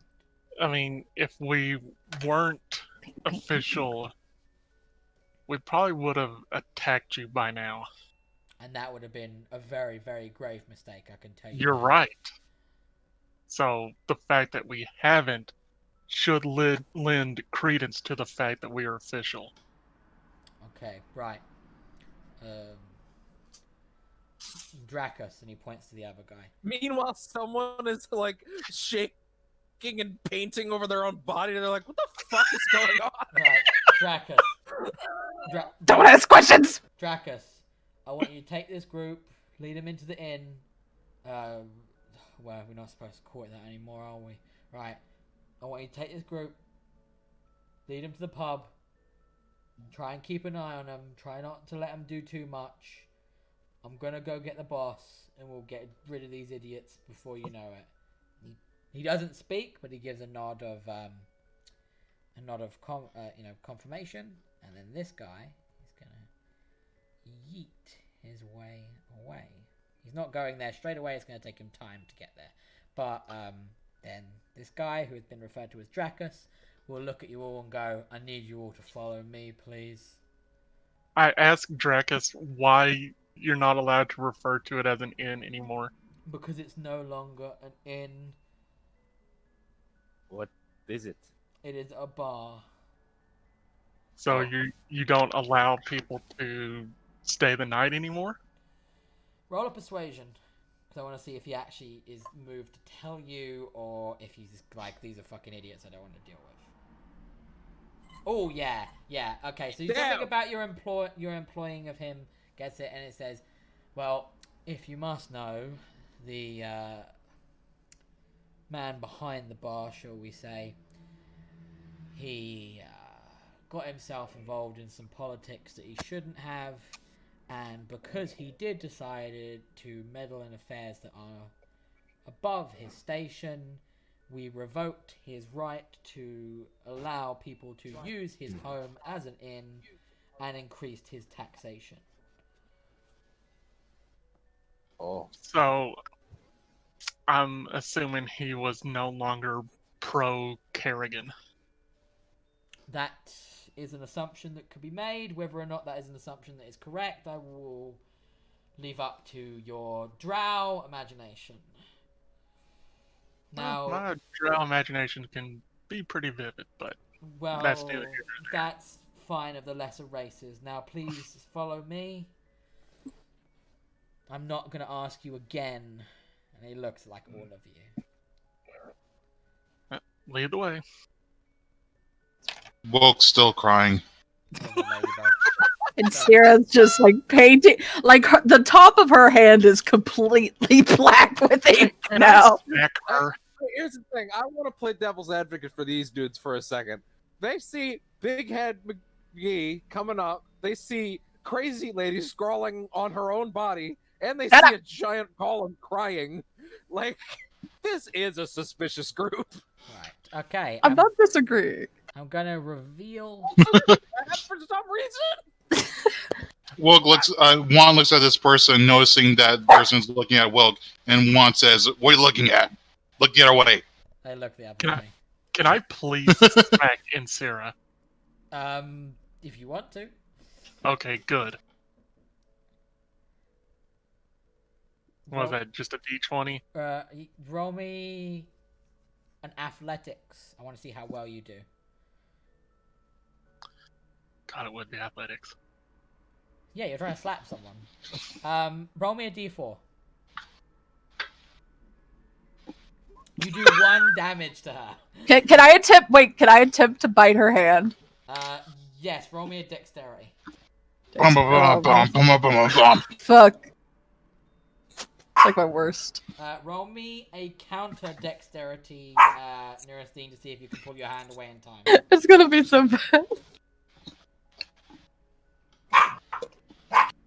Yeah, Can you I bite her use hand. my inspiration to roll again? Yeah, go ahead. Use the inspiration for this nasty roll. No, I'm kidding. I'm not going to use my inspiration for that. Insira, roll me a d4. And while she's bitten Neurastine, she's still muttering just around her fucking hand. You take 3 damage, please, from that bite. She's still muttering around, and then she finally lets Neurastine's hand go, and she's like, "What the fuck?"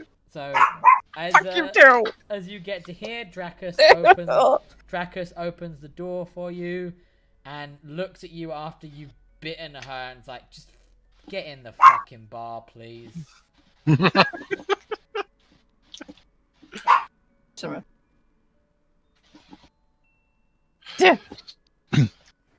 No, thank you. Thank you. This fucking group, what the hell?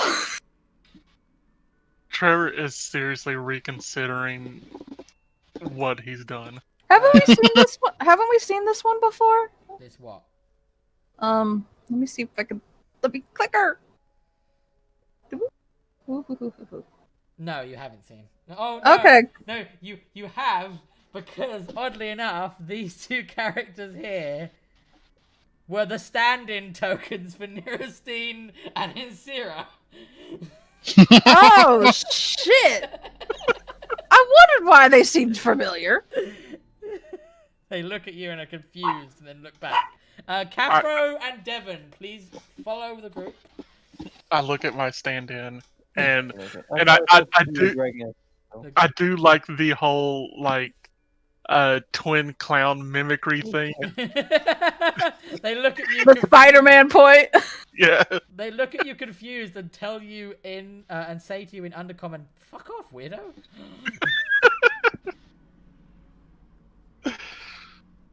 Sirius put the ink away now. As soon as you all get in, Trevor will turn to you all and go, "Right, okay, I don't know quite what's happening. These gentlemen were definitely not here last time I came. Tell you what, let's go to the bar. We can at least have a drink while we wait for their superior." Okay. Yeah, I follow Trevor.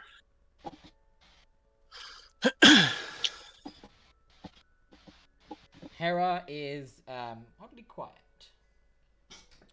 Well, she doesn't do. Actually, and Sirius gonna look at her. She's like, "You gonna be okay in here?" She looks And Sarah around. looks over at Hera with all the just different colored paints all over her.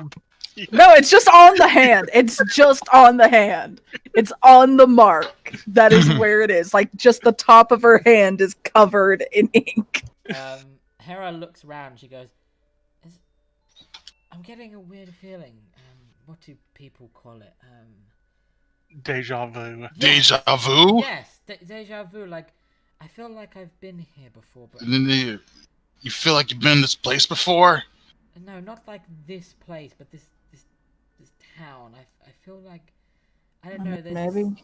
There's this strange nostalgic sadness. I don't understand. Does it have a connection to Vera? I don't think so, but I don't. And she goes quiet as she's thinking and pondering. Maybe it's the same place, same faces. Maybe I don't quite understand it. Just don't. She gives like a half sheepish smile. Don't worry about it. I'll be fine. Oh, consider it. As you all go up to the bar, the bartender looks at you all, and then looks at. He looks like a reskin of the other one. Yeah, a little bit.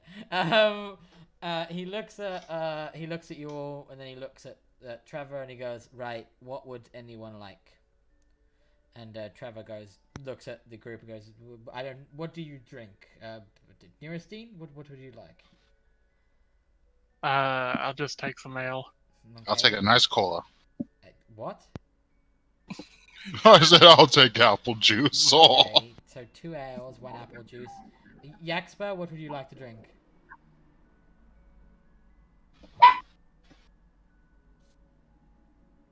He'll take water. Wait. He's brushing his teeth. Oh, okay. So, all right. Insira, what would you like to drink? There he is. No, I'm here. I said, my thing must have came out. Yeah. I said, what do you have? The bartender looks at you and he goes, "What do you normally drink?" Usually, whatever they tell me is the good stuff. He looks at you and he goes, "I don't think you can afford the good stuff." No, I don't think I can.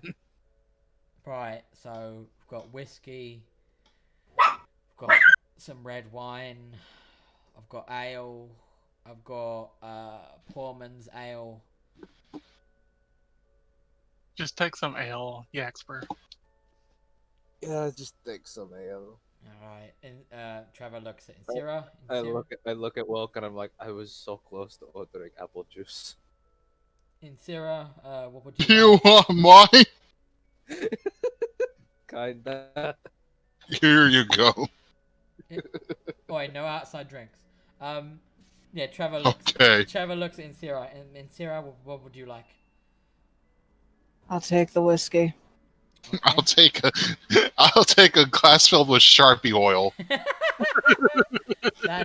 I'll take a way to cut this thing off my hand.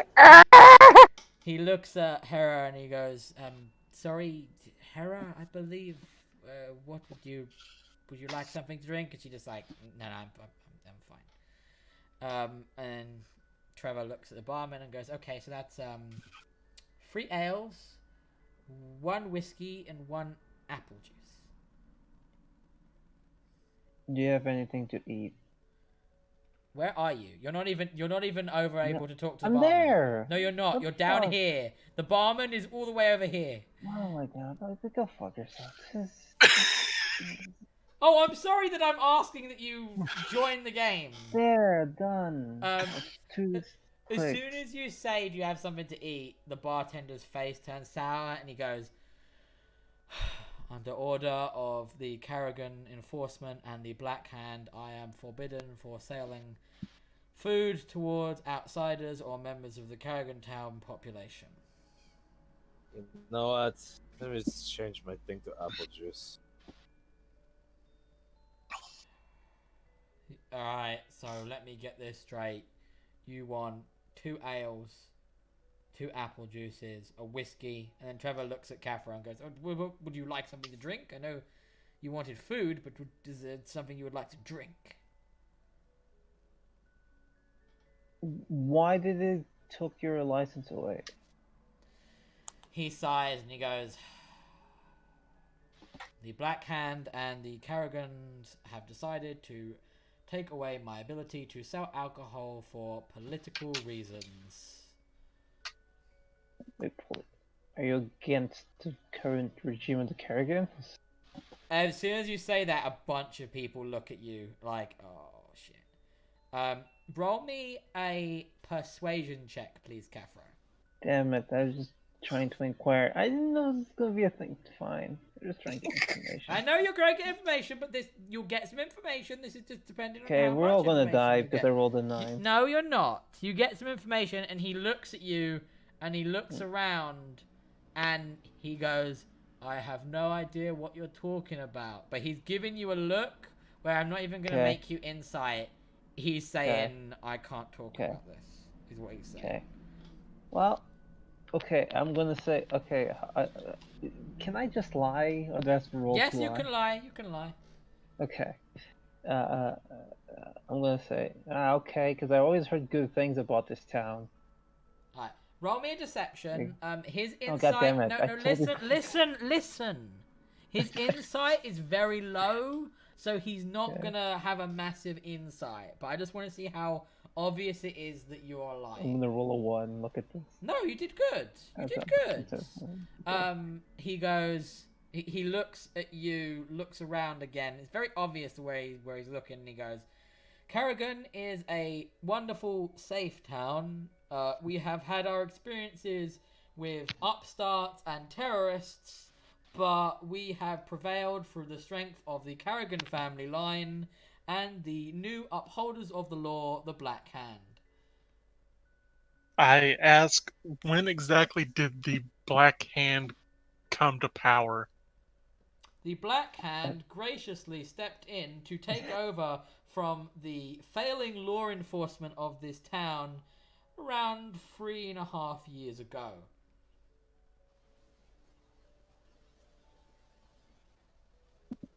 Where was it obvious he was looking at? He's looking at everyone. Like, he's looking at you, looking at all the different Oh, people. okay. I thought he was looking at like somebody in the building as if he was worried about them. No, he's looking around at everyone like suspicious. She's just Hexx, legit question. The group knows what the Black Hand is. Do I know, or do I have to roll? The group for it? doesn't know what the Black Hand is. The group knows that they've encountered individuals similarly dressed to these individuals who attacked Trevor on the road. You can roll a history check to see if you've ever heard of the Black Hand.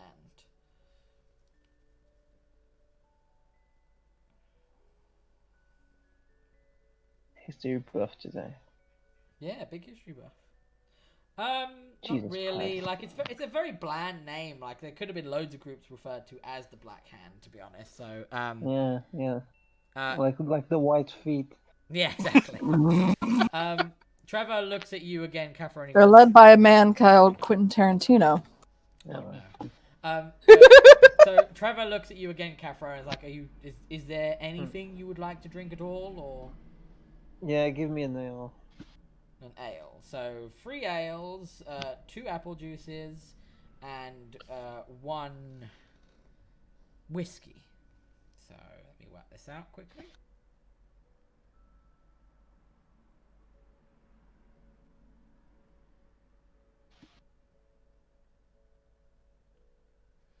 The barman sighs and he goes, "All right, sir, that'll be 190 gold." And Trevor looks at him and goes, Wait, "What? Hey, what? We asked for 3 ales, 2 apple juices, and a whiskey. Did you say 180 gold?" Taxes, man. You're gonna say that, but the barman sighs and goes, "Yes, due to crimes of a political nature, I have been enforced with needing to pay double taxes to the town. This is reflected in my prices. I do apologize. My behavior itself is what led to these prices being increased. If you would like to change your order, I can help in doing so by substituting the all drinks of an alcoholic nature with poor man's ale." Okay, now let's see. Okay, is Trevor loaded? Say that again, sorry? Trevor Is is Trevor- loaded, yeah. Trevor's But loaded. Trevor's loaded, but I don't think he wants to pay like 190 for a couple of drinks. Exactly. Trevor is loaded, but he looks at you all and he's like, there is something very wrong with the fact that this drink's order costs 180 gold. And Sarah's gonna nod. It's called Yeah. Fucking libertarian taxation. Yeah. Shut. Don't say that out loud. That better not be a character. I'm just I- Fabio. Let me be Fabio. Okay, that's fine. You be fine. I ask him. I should probably stealth first.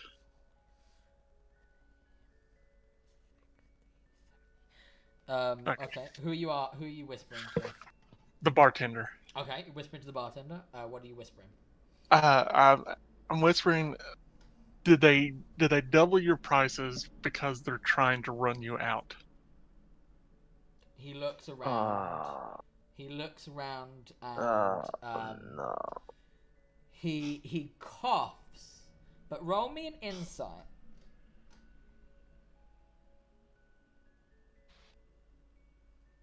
He coughs, but what you notice from looking at him is that he gives the very slightest nod in the middle of the cough.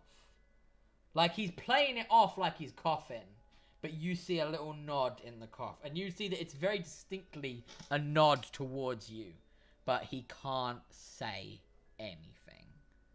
Okay. I ask him again while still stealth. Is paying and staying around a hindrance to them? He's faking a coughing fit and he's still nodding a little bit to you. And then as he's doing that, this gentleman come over here and goes, "Oh, are you all right, man? Have some water. Have some water." And he reaches down for some water and he drinks it and kind of wipes his mouth and went, "Oh yeah, no, I'm fine. I didn't. Oh, I think some wind went down the wrong hole. But right, okay, so I'll swap all your orders. If you I tell him, no, you don't need to swap out the orders. I take out 200 gold and set it on the counter. He looks at you and he goes, "Are you sure?" Yeah, I'm sure. It's Please okay. take 20 of that back. It's only 180. It's only 180. Okay. He then wipes away the gold into a small locked drawer. You see him unlock it, and then he puts it in, and then he locks it again. And then he quickly starts to get all of you your drinks.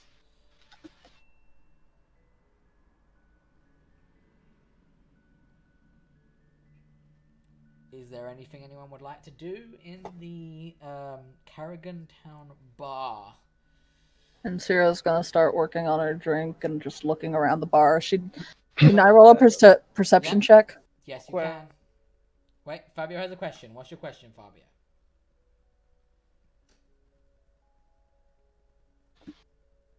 Fabio, did you have a question? I thought you said He you had- dropped. Is it Oh, inside? There. Like, hello? Yes. Yeah, there you are. What's up? Hello? Can you hear me? We can hear Yeah. you. What's up? Is it either perception or insight into like the people for me to just look at the room and analyze the people inside of the room? Perception. Okay. That's what I'm doing as well. I will say, and Sierra goes to maybe like tap herself to do guidance, and then she looks at her fucking ink marked hand, and she's like, "No." Oh, the back down. Right. Okay. Need you this time. Before I start explaining, does anyone else want to ask to do perception, just so I can get it out of the way? Yeah, I'll do perception as well. Roll me a I'll perception as well. Perception and fail. Bam. Caffro with a big. Oh, Caro. Sorry, Caffro did good though. Right. So, you all see that when you look around, so you see the individuals. They look like very typical farm individuals. The only individuals that don't look like typical farm individuals are a drow over there in the corner and a paled tiefling. There is another individual, but I'll get to that right at the end. You all do notice, anyone that got above a 15, so that's everyone. You all do notice something very strange. When your drinks arrive, it is a flagon of ale. But if you look around and you see everyone else isn't drinking flagons of ale, they're drinking like half flagons of ale. You can't see any of this yet. No. Everyone else seems to be drinking like half flagons of ale. You all are smart enough to work out that this is probably what the barman has referred to as a poor man's pint. It seems to be just barely half the size of a normal one. You can't see what's in the cups, but you feel that maybe it Taxes, man. It might literally taxes, man. Trust me. You can see that they're drinking these instead, including the two individuals over here. Now, what most people probably picked up on, and the reason I can probably guess all of you fucking wanted to do perception checks, is that right in the very back of the room, you can't quite make out what they look like, but you see a figure wearing a red cloak, and anyone that got a 20 or higher, you see that on this red cloak, they seem to be a small, well, not small, relatively big for you, enough for you to see it, bird, avian skull attached to the red cloak. Would it happen to be a raven Bird skull? person. Maybe. Good. I'm glad it comes back to birds. All back to, yeah, No, it's all no, they killed bird person. it's all back to birds. They did, actually. That's actually true. Like, Yeah. One of the actually killed babies bird person. survived. So, yes, that's what all of you see. The people who got above 20, you see that the red cloaked figure has the bird skull on it. You can see that the figure is quite bulky. They don't look it, but like the more you look at them, they are quite a bulky individual. They seem to be drinking alone. They, like everyone else, are not drinking a full pint. They're drinking a poor man's pint. Okay. Can I have a small chat with Trevor? Yes, of course. Trevor's right there, so you can talk to him. I will move out of Cathro's way so he can get in closer. Oh, you're gonna force me to move? Is this Yes. it's gonna be the haven Anything now? to make you move. Force me to move? Even like is God damn it. Because when you move, I move. I'm Oh my sorry God. I require interaction in my campaign. I'm sorry that me moving my mouse is hard. Anyway, uh, Trevor, Yes. you are aware that we currently are in the I forgot the fucking manner of speech right now. Sorry. In the is it what is it? Is it the mouth of the wolf or whatever? We're currently on not friendly lines. Yes. So what's your objective here? Because we may have issues. My objective is to go commerce with the individual who is running this outlet of our merchants guild to get a full inventory of their stock and intensely audit them. It'll take about 2 days, possibly 3 if their books are bad, to get done. Okay, do you know who rules this place? The Carrigan family, I know that much. I don't quite know off by the top of my head who is currently running it, but I do know that the Carrigans still do. Hey, What is wrong, my friend? just as a warning, proceed with caution, because I think we're in a situation where the walls have ears. Ah, I see. I see.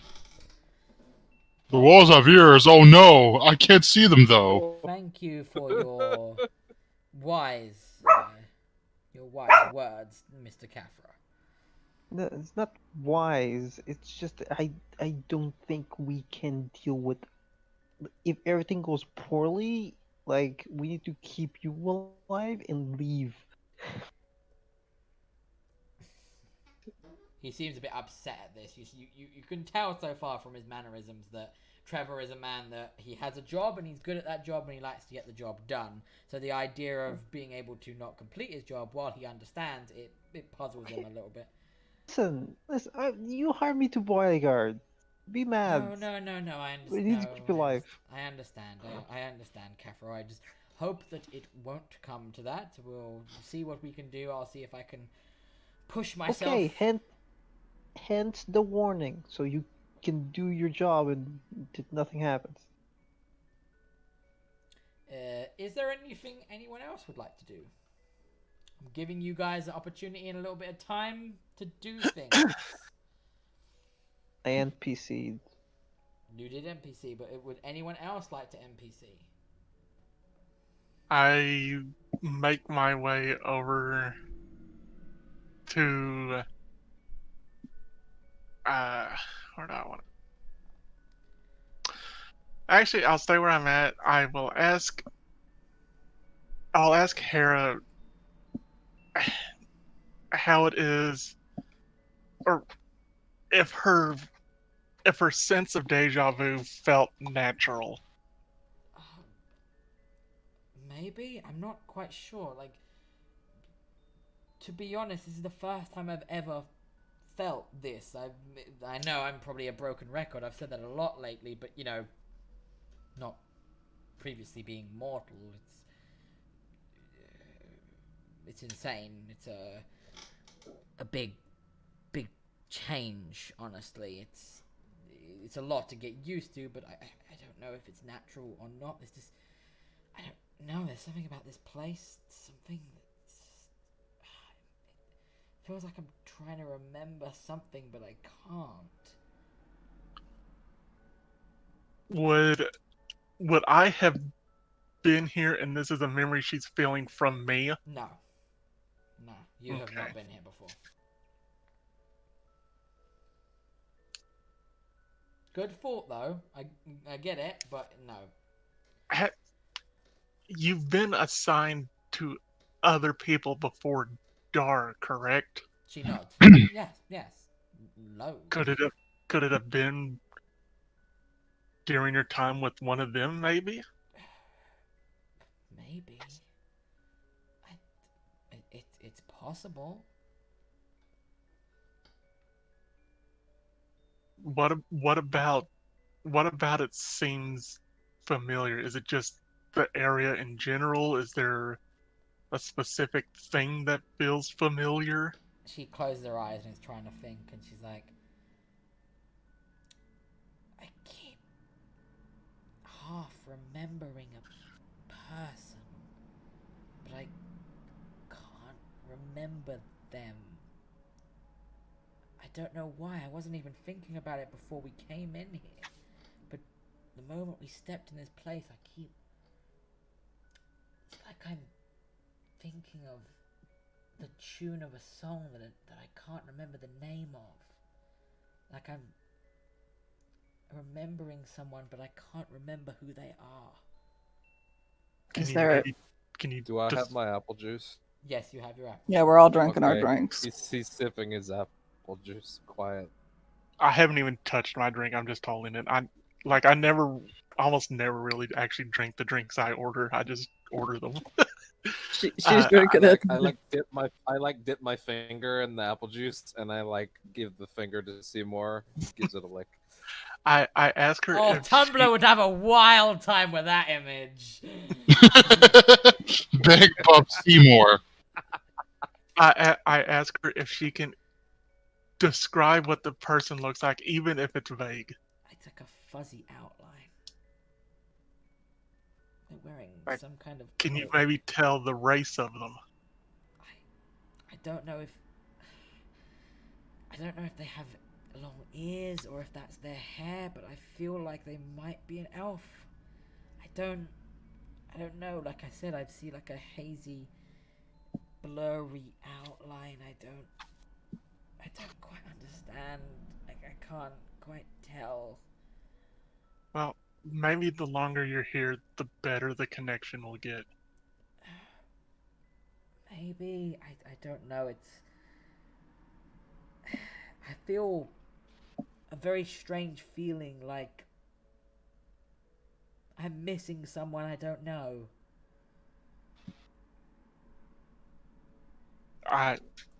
Believe it or not, I do understand what that's like.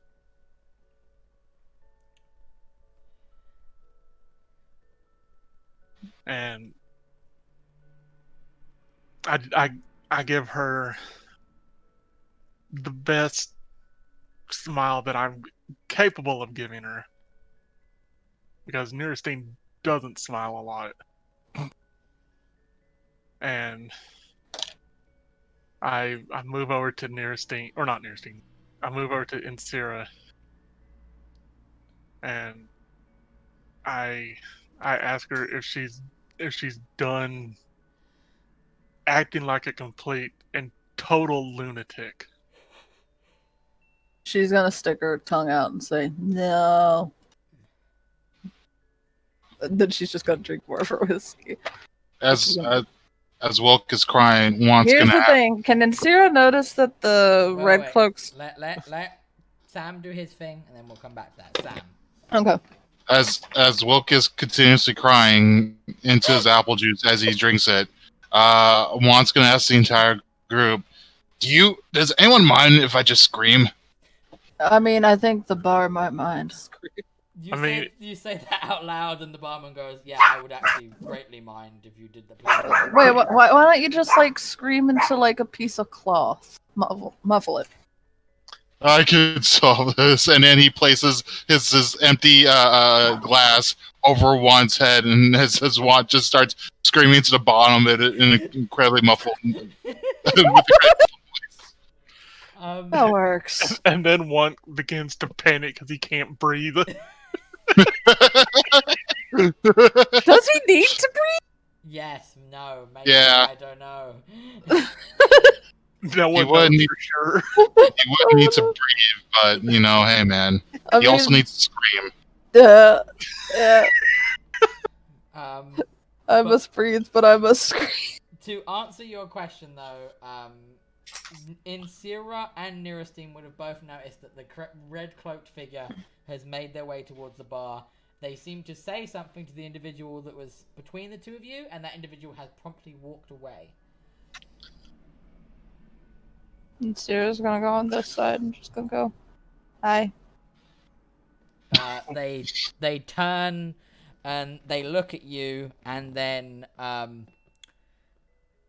who speaks Orcish I do. other than you? Anyone else?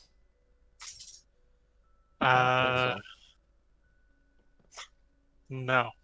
All right. The figure will speak to you in Orcish, in Syrah.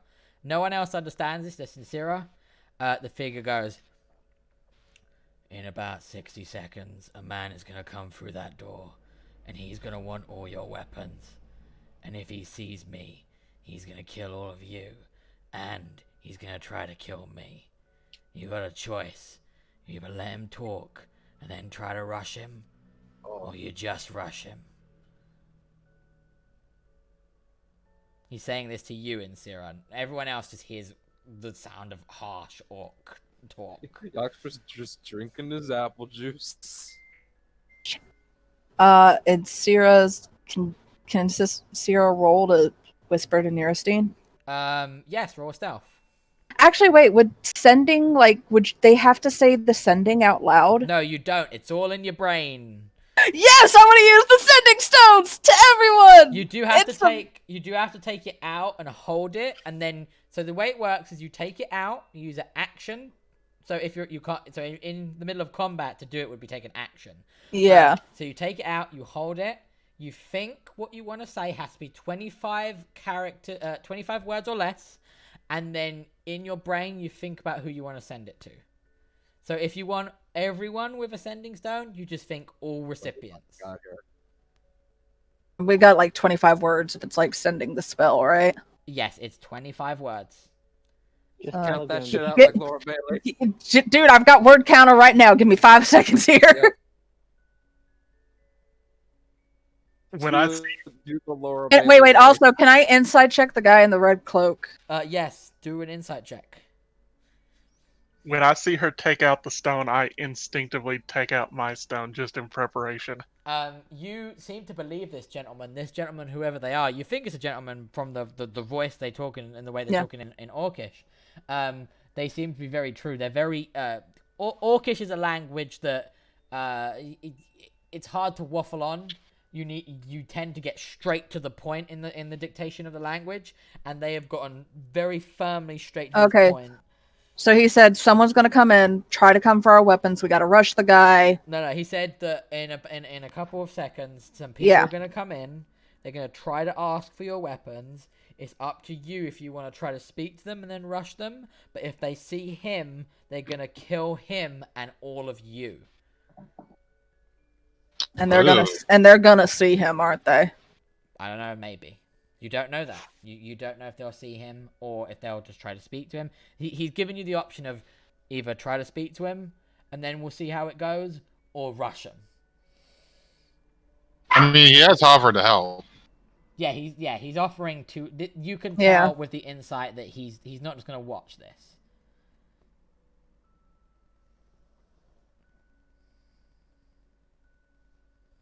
Wilk's just gonna agree to rush, but that's just Wilk. Sorry, I'm literally getting this all down. Oh, hurry the hell up. Okay, let me see something.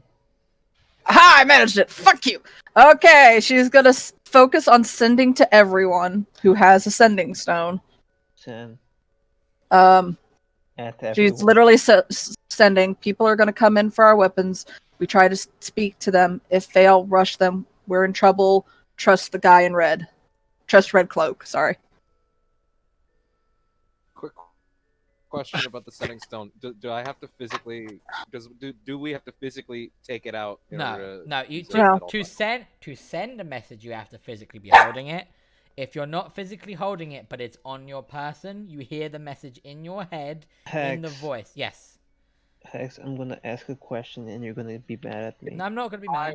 I promise I won't be mad. I won't be mad. Did we rest at any moment? Yeah, we did. Yes. We did. Okay, that's completely okay. I'm not mad. I didn't actually specifically say it, so I understand. You all had a long rest previously. Yeah. Okay.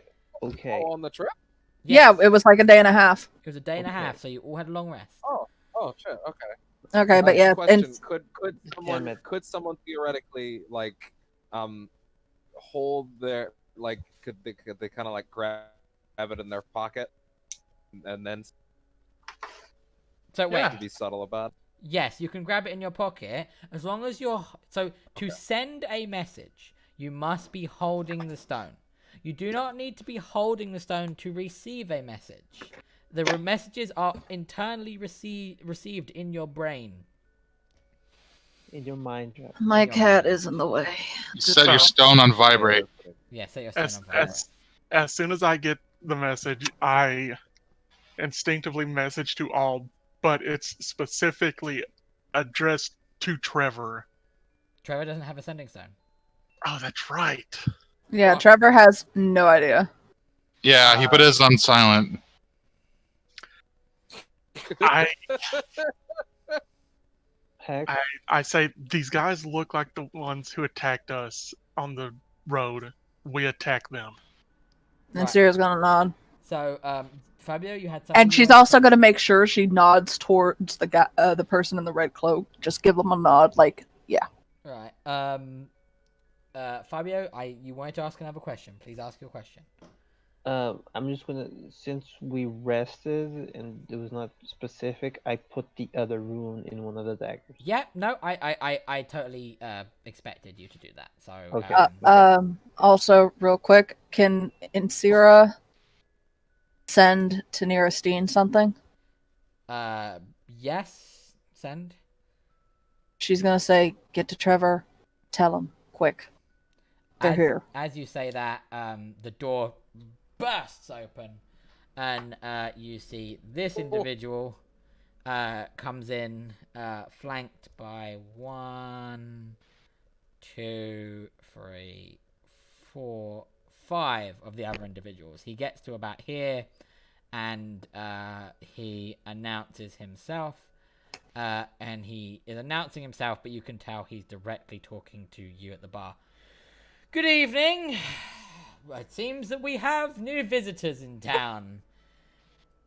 You apparently told one of my men, gestures to the person behind him, that you are a trader and individuals accompanying the trader. Is this correct? Correct. Yes. Wonderful.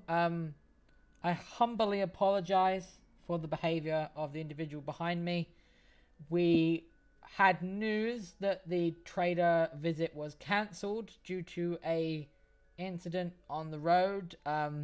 My humblest of apologies. If you would like to come with us, Mayor Carrigan would like to have a word with you regarding your visit, in the hopes of making you understand that we did not mean any disrespect in what took place. And Sierra's gonna say to Trevor, "Trevor, did you mention anything about the incident on the road?" Trevor looks at you and kind of shakes his head. And that's a shake no. That's a shake of no. And at this, the individual leading the group says, "We found your trading cart on fire. We actually thought you were dead." Can I insight check that? Yes, insight check. I would like to insight that as well. Insight check. You know what? I shall. I did. Wait, I did two? Oh no, that was the first one That for was the the guy other in the thing, red yeah. cloak, yeah. They found it on fire. They thought he was dead. Those words aren't lies. They did find it on fire, and they did think he was dead. They thought their guys finished the job. Not quite, you little fucks. I give a very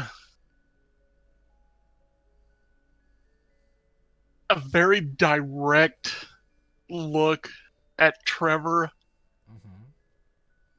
because he knows that I know that these guys look exactly the same. And I will cast Chill Touch on the main guy, on this guy. Okie dokie. So do me a favor and roll Chill Touch, because I can't remember. Is that a hit spell or is that a check? Just put it in the chat for me because I need to check. Real quick, Wilk is gonna pop a rage. I meant to. Not yet. I thought Wait. it would have put the. That's fine. It's a roll to hit anyway. Yeah. You miss him, and then he instantly goes, "Right, stop." I'm willing to forgive that because you don't understand our customs. I am here to take you to the mayor. That's all I'm here for. Yeah, and you also. No, that. Never mind. Sorry. Ignore what I was about to say. Just no.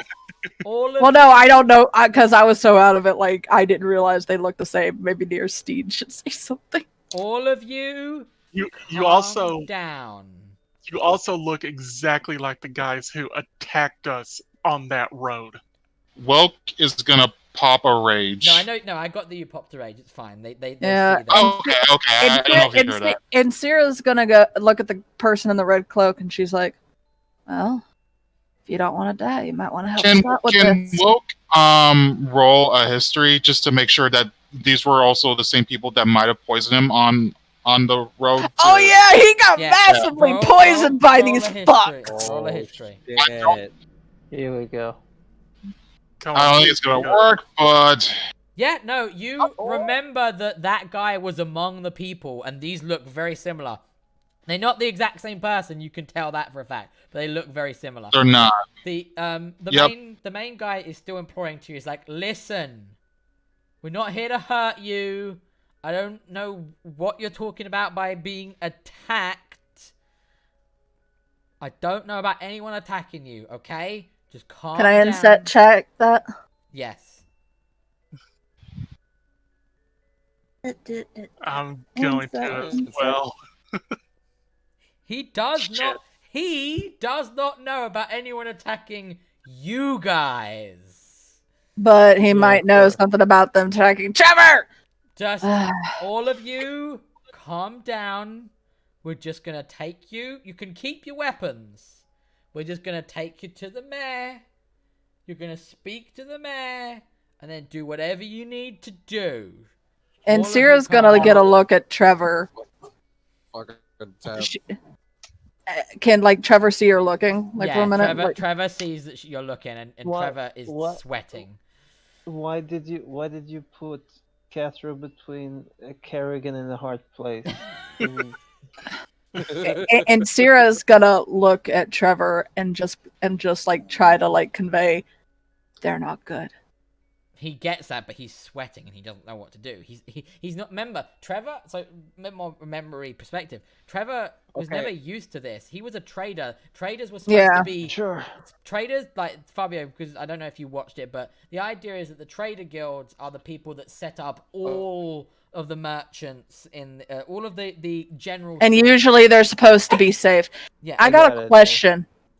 Can I cast Zone of Truth on this guy over wait, here? 1 second, because Devin was trying to ask something. So Devin, Sorry. please ask what you were going to say. Oxford it's actually more. He's going to gently reach his hand into his pocket and tap the stone and just say, "Do you want me to hit him with the big shit?" Did that come across? Yeah, it came across. Put zone of who are you sending that message to? Yeah, are you sending it to everybody? Just one? I'm gonna say.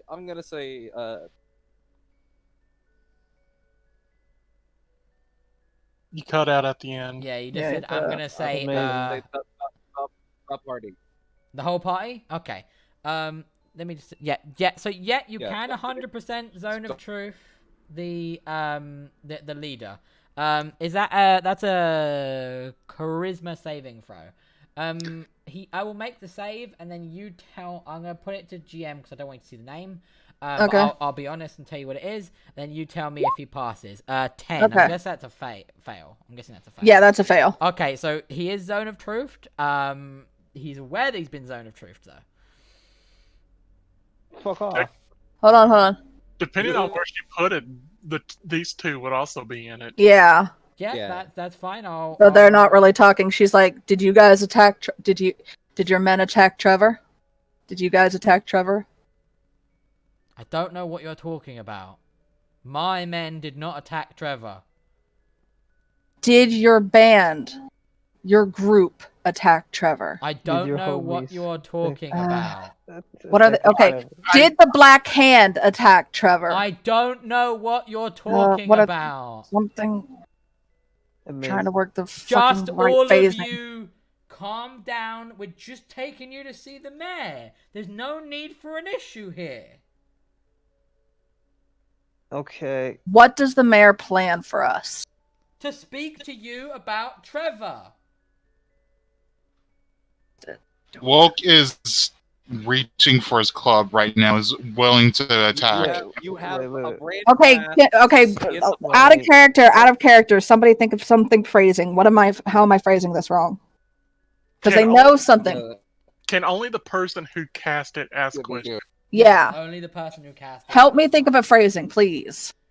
What do we got? What do we got? We know I said Black Hand, that didn't work. This group, so they're not Black Hand, maybe. Did the mayor order a hit on Trevor? Did the mayor order a hit on Trevor? No. Sure. I don't trust it. Fuck. I'm saying something wrong. Because we know they're not good. There's something up with them. Just ask them if they come here to fuck us, and then we attack them there. Have you came in to fuck Yeah, You know what? I did. Woke did pop a rage. He's ready to go. Rage. He 'cause- did pop rage. He's raging. Yeah. You know what? You know what? And Also Sierra's fair. just gonna say, fuck it. And Sierra's just gonna go, No, well, no, wait, no, wait, before, Hold on. before that, before There's that, something we're missing here. there is. before that, What are we missing here? Shit. if you guys are here just to guide us in all this and everything, why was there committee almost? Wait a second. Wait a second. How? Okay, they said they found Trevor's cart on the road. Where was Trevor's cart? I can't remember exactly where it was, but he tells you exactly where you burnt it. Okay, but like, how far is that place from this town? About two. Wait, it took you a day and a half to get here, plus half a day. That's 2 days. That's 3 days. About 4 days. Why did you go 2 days out of your way to see a cart? Because the trader had not turned up yet. I was told the trader would turn up at a certain time. He did not. We don't trust investigated.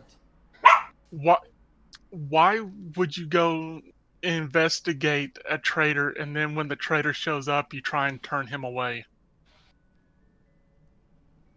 Unless Insira asks that, I can't answer it. Honestly, you know what? Let's just fight, because I'm not. We're thinking of the wrong phrasing somehow, because we know they're not right. Fight. I don't think they were expecting Trevor to show up. They weren't expecting Trevor to show up. They fucking attacked. We need to fight. There you go. Ask them if they were actually expecting Trevor to show up. Or if Were they you thought he was actually expecting Trevor to show up? I was actually expecting Trevor to show up. What? What's Okay. what phrasing are? Hexx, can we have a DM hint, please? Come on, Can I use what my phrasing are we doing wrong? Can I use Magic my is fast. inspiration for that? You can Yes. use your inspiration, and then I it's- will give you a hint. Oh, thank God! Come on, please. Sometimes, bad. if you don't want people to spill the beans, you don't tell all your lesserlings all the fucking information. So they just don't Yeah. know. Fucking hell! Yeah. Just Yeah. fight. Hold on, I would understand that, but if he's the captain, he wouldn't. He's be not a the captain. He's captain. just a higher up. He's Okay. just. He's a he's cunt. You know what? he's not a Okay, you know what? captain, And he's just a Sirius higher up. literally just gonna say, Wilk. I hate you guys. Wilk. He's not a Yes. captain. He's like, think of him as middle management. He's like Yeah. he's higher than these guys, Yeah. but he's not a captain. But he's not high up. Wilk. Yes. Boo. Go find Waldo. Well, If you use Waldo on those guys, some apples will be yours. Deal. And he goes in and he delivers the first strike against this guy. Against that guy? Okay, roll an attack Mhm. for me. Okay. Let's go.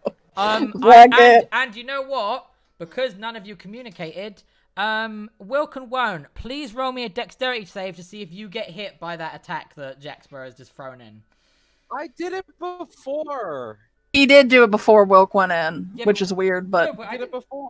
I didn't hear you, and you're just throwing a blast out that hits me. yeah, it's weird. Shit tonight. You need to. To be Yeah. fair, I Devin said is I was- cutting I said I was out. gonna do that, Right. Okay. Yeah, Devin's cutting out You're big going time. back I will here. say that. You're going back here. Right. Okay. So Sorry. It's fine, but you guys, you need to be doing this, you guys. So it's a Yeah. dexterity check I 15. even said fuck it. Right. Hold I on. heard the fuck it. I didn't hear the part before, but you're cutting out super bad for me. I'm gonna Yeah. public these guys. Yeah, I know. So first guy passes. Do I have the? Yeah, I info- figure. Let me- Fucking yeah. Dexterity saves against these guys are gonna be Let not me good. Get the next guys out, so then it's the other two. Yeah, the one guy's got a plus. Okay. He passes. One of them fails. Aha! One that will be this guy right at the back here. So There we go. let me- So that means I Wilk has the roll for dexterity save, right? No, you did. No. It got lost in translation. I rewound Okay. time because of I rewound time to allow you to move back. Okay. I'm just doing the healths for these. Yeah, like I was guys trying to give me- say. I was trying to say earlier. I don't know how long I can go tonight because my We're not- connection's dog. We're not shit gonna be. doesn't We're seem not. to We're, care we're what not I gonna do. go into the fight. We're just gonna start off that there is gonna be a fight. Because I've been trying. I've been trying everything for the last while. It doesn't give a shit. Let me just load up these guys' health so that I can.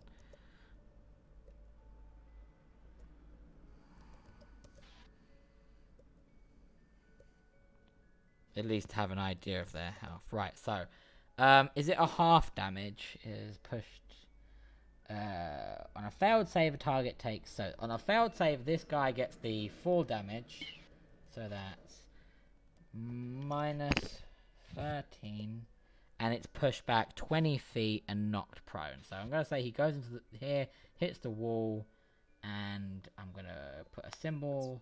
5d8. Yeah, look, 13. You rolled it. Oh. So he's prone. Oh wait. The thing says that I'm supposed to roll 5d8. Yeah, Yeah, no, you- if you it go over to rolled. the 13, you just didn't roll very well. You rolled kind of shit. Yeah, that You that's- got 3 the 2s 13 and a is the 1. 5d8, buddy. So, Oh, there's no. Oh, that's not a hit. Oh, I understand. It just. no, It just works. It's a DC. Yeah. It's a DC. that needs to make It's it different from Eldritch Blast. minus 6, and then minus 6. Right, at this point, I'm gonna say that everybody, well, I'm gonna do one story thing, and then everyone's gonna roll initiative, and then that's gonna be it. We're not gonna actually do the entire fight because that would take too much time. Okay. The individual beside Insira grabs a hold of their cloak, sweeps back the cloak of it, and then they reveal themselves as this figure. The art is not art from myself; it was from a different thing. Just imagine that it has the Load up. the Raven token on there, and that he's Hey! a red Serious gonna cloak go. Yep, instead of nice. a black one.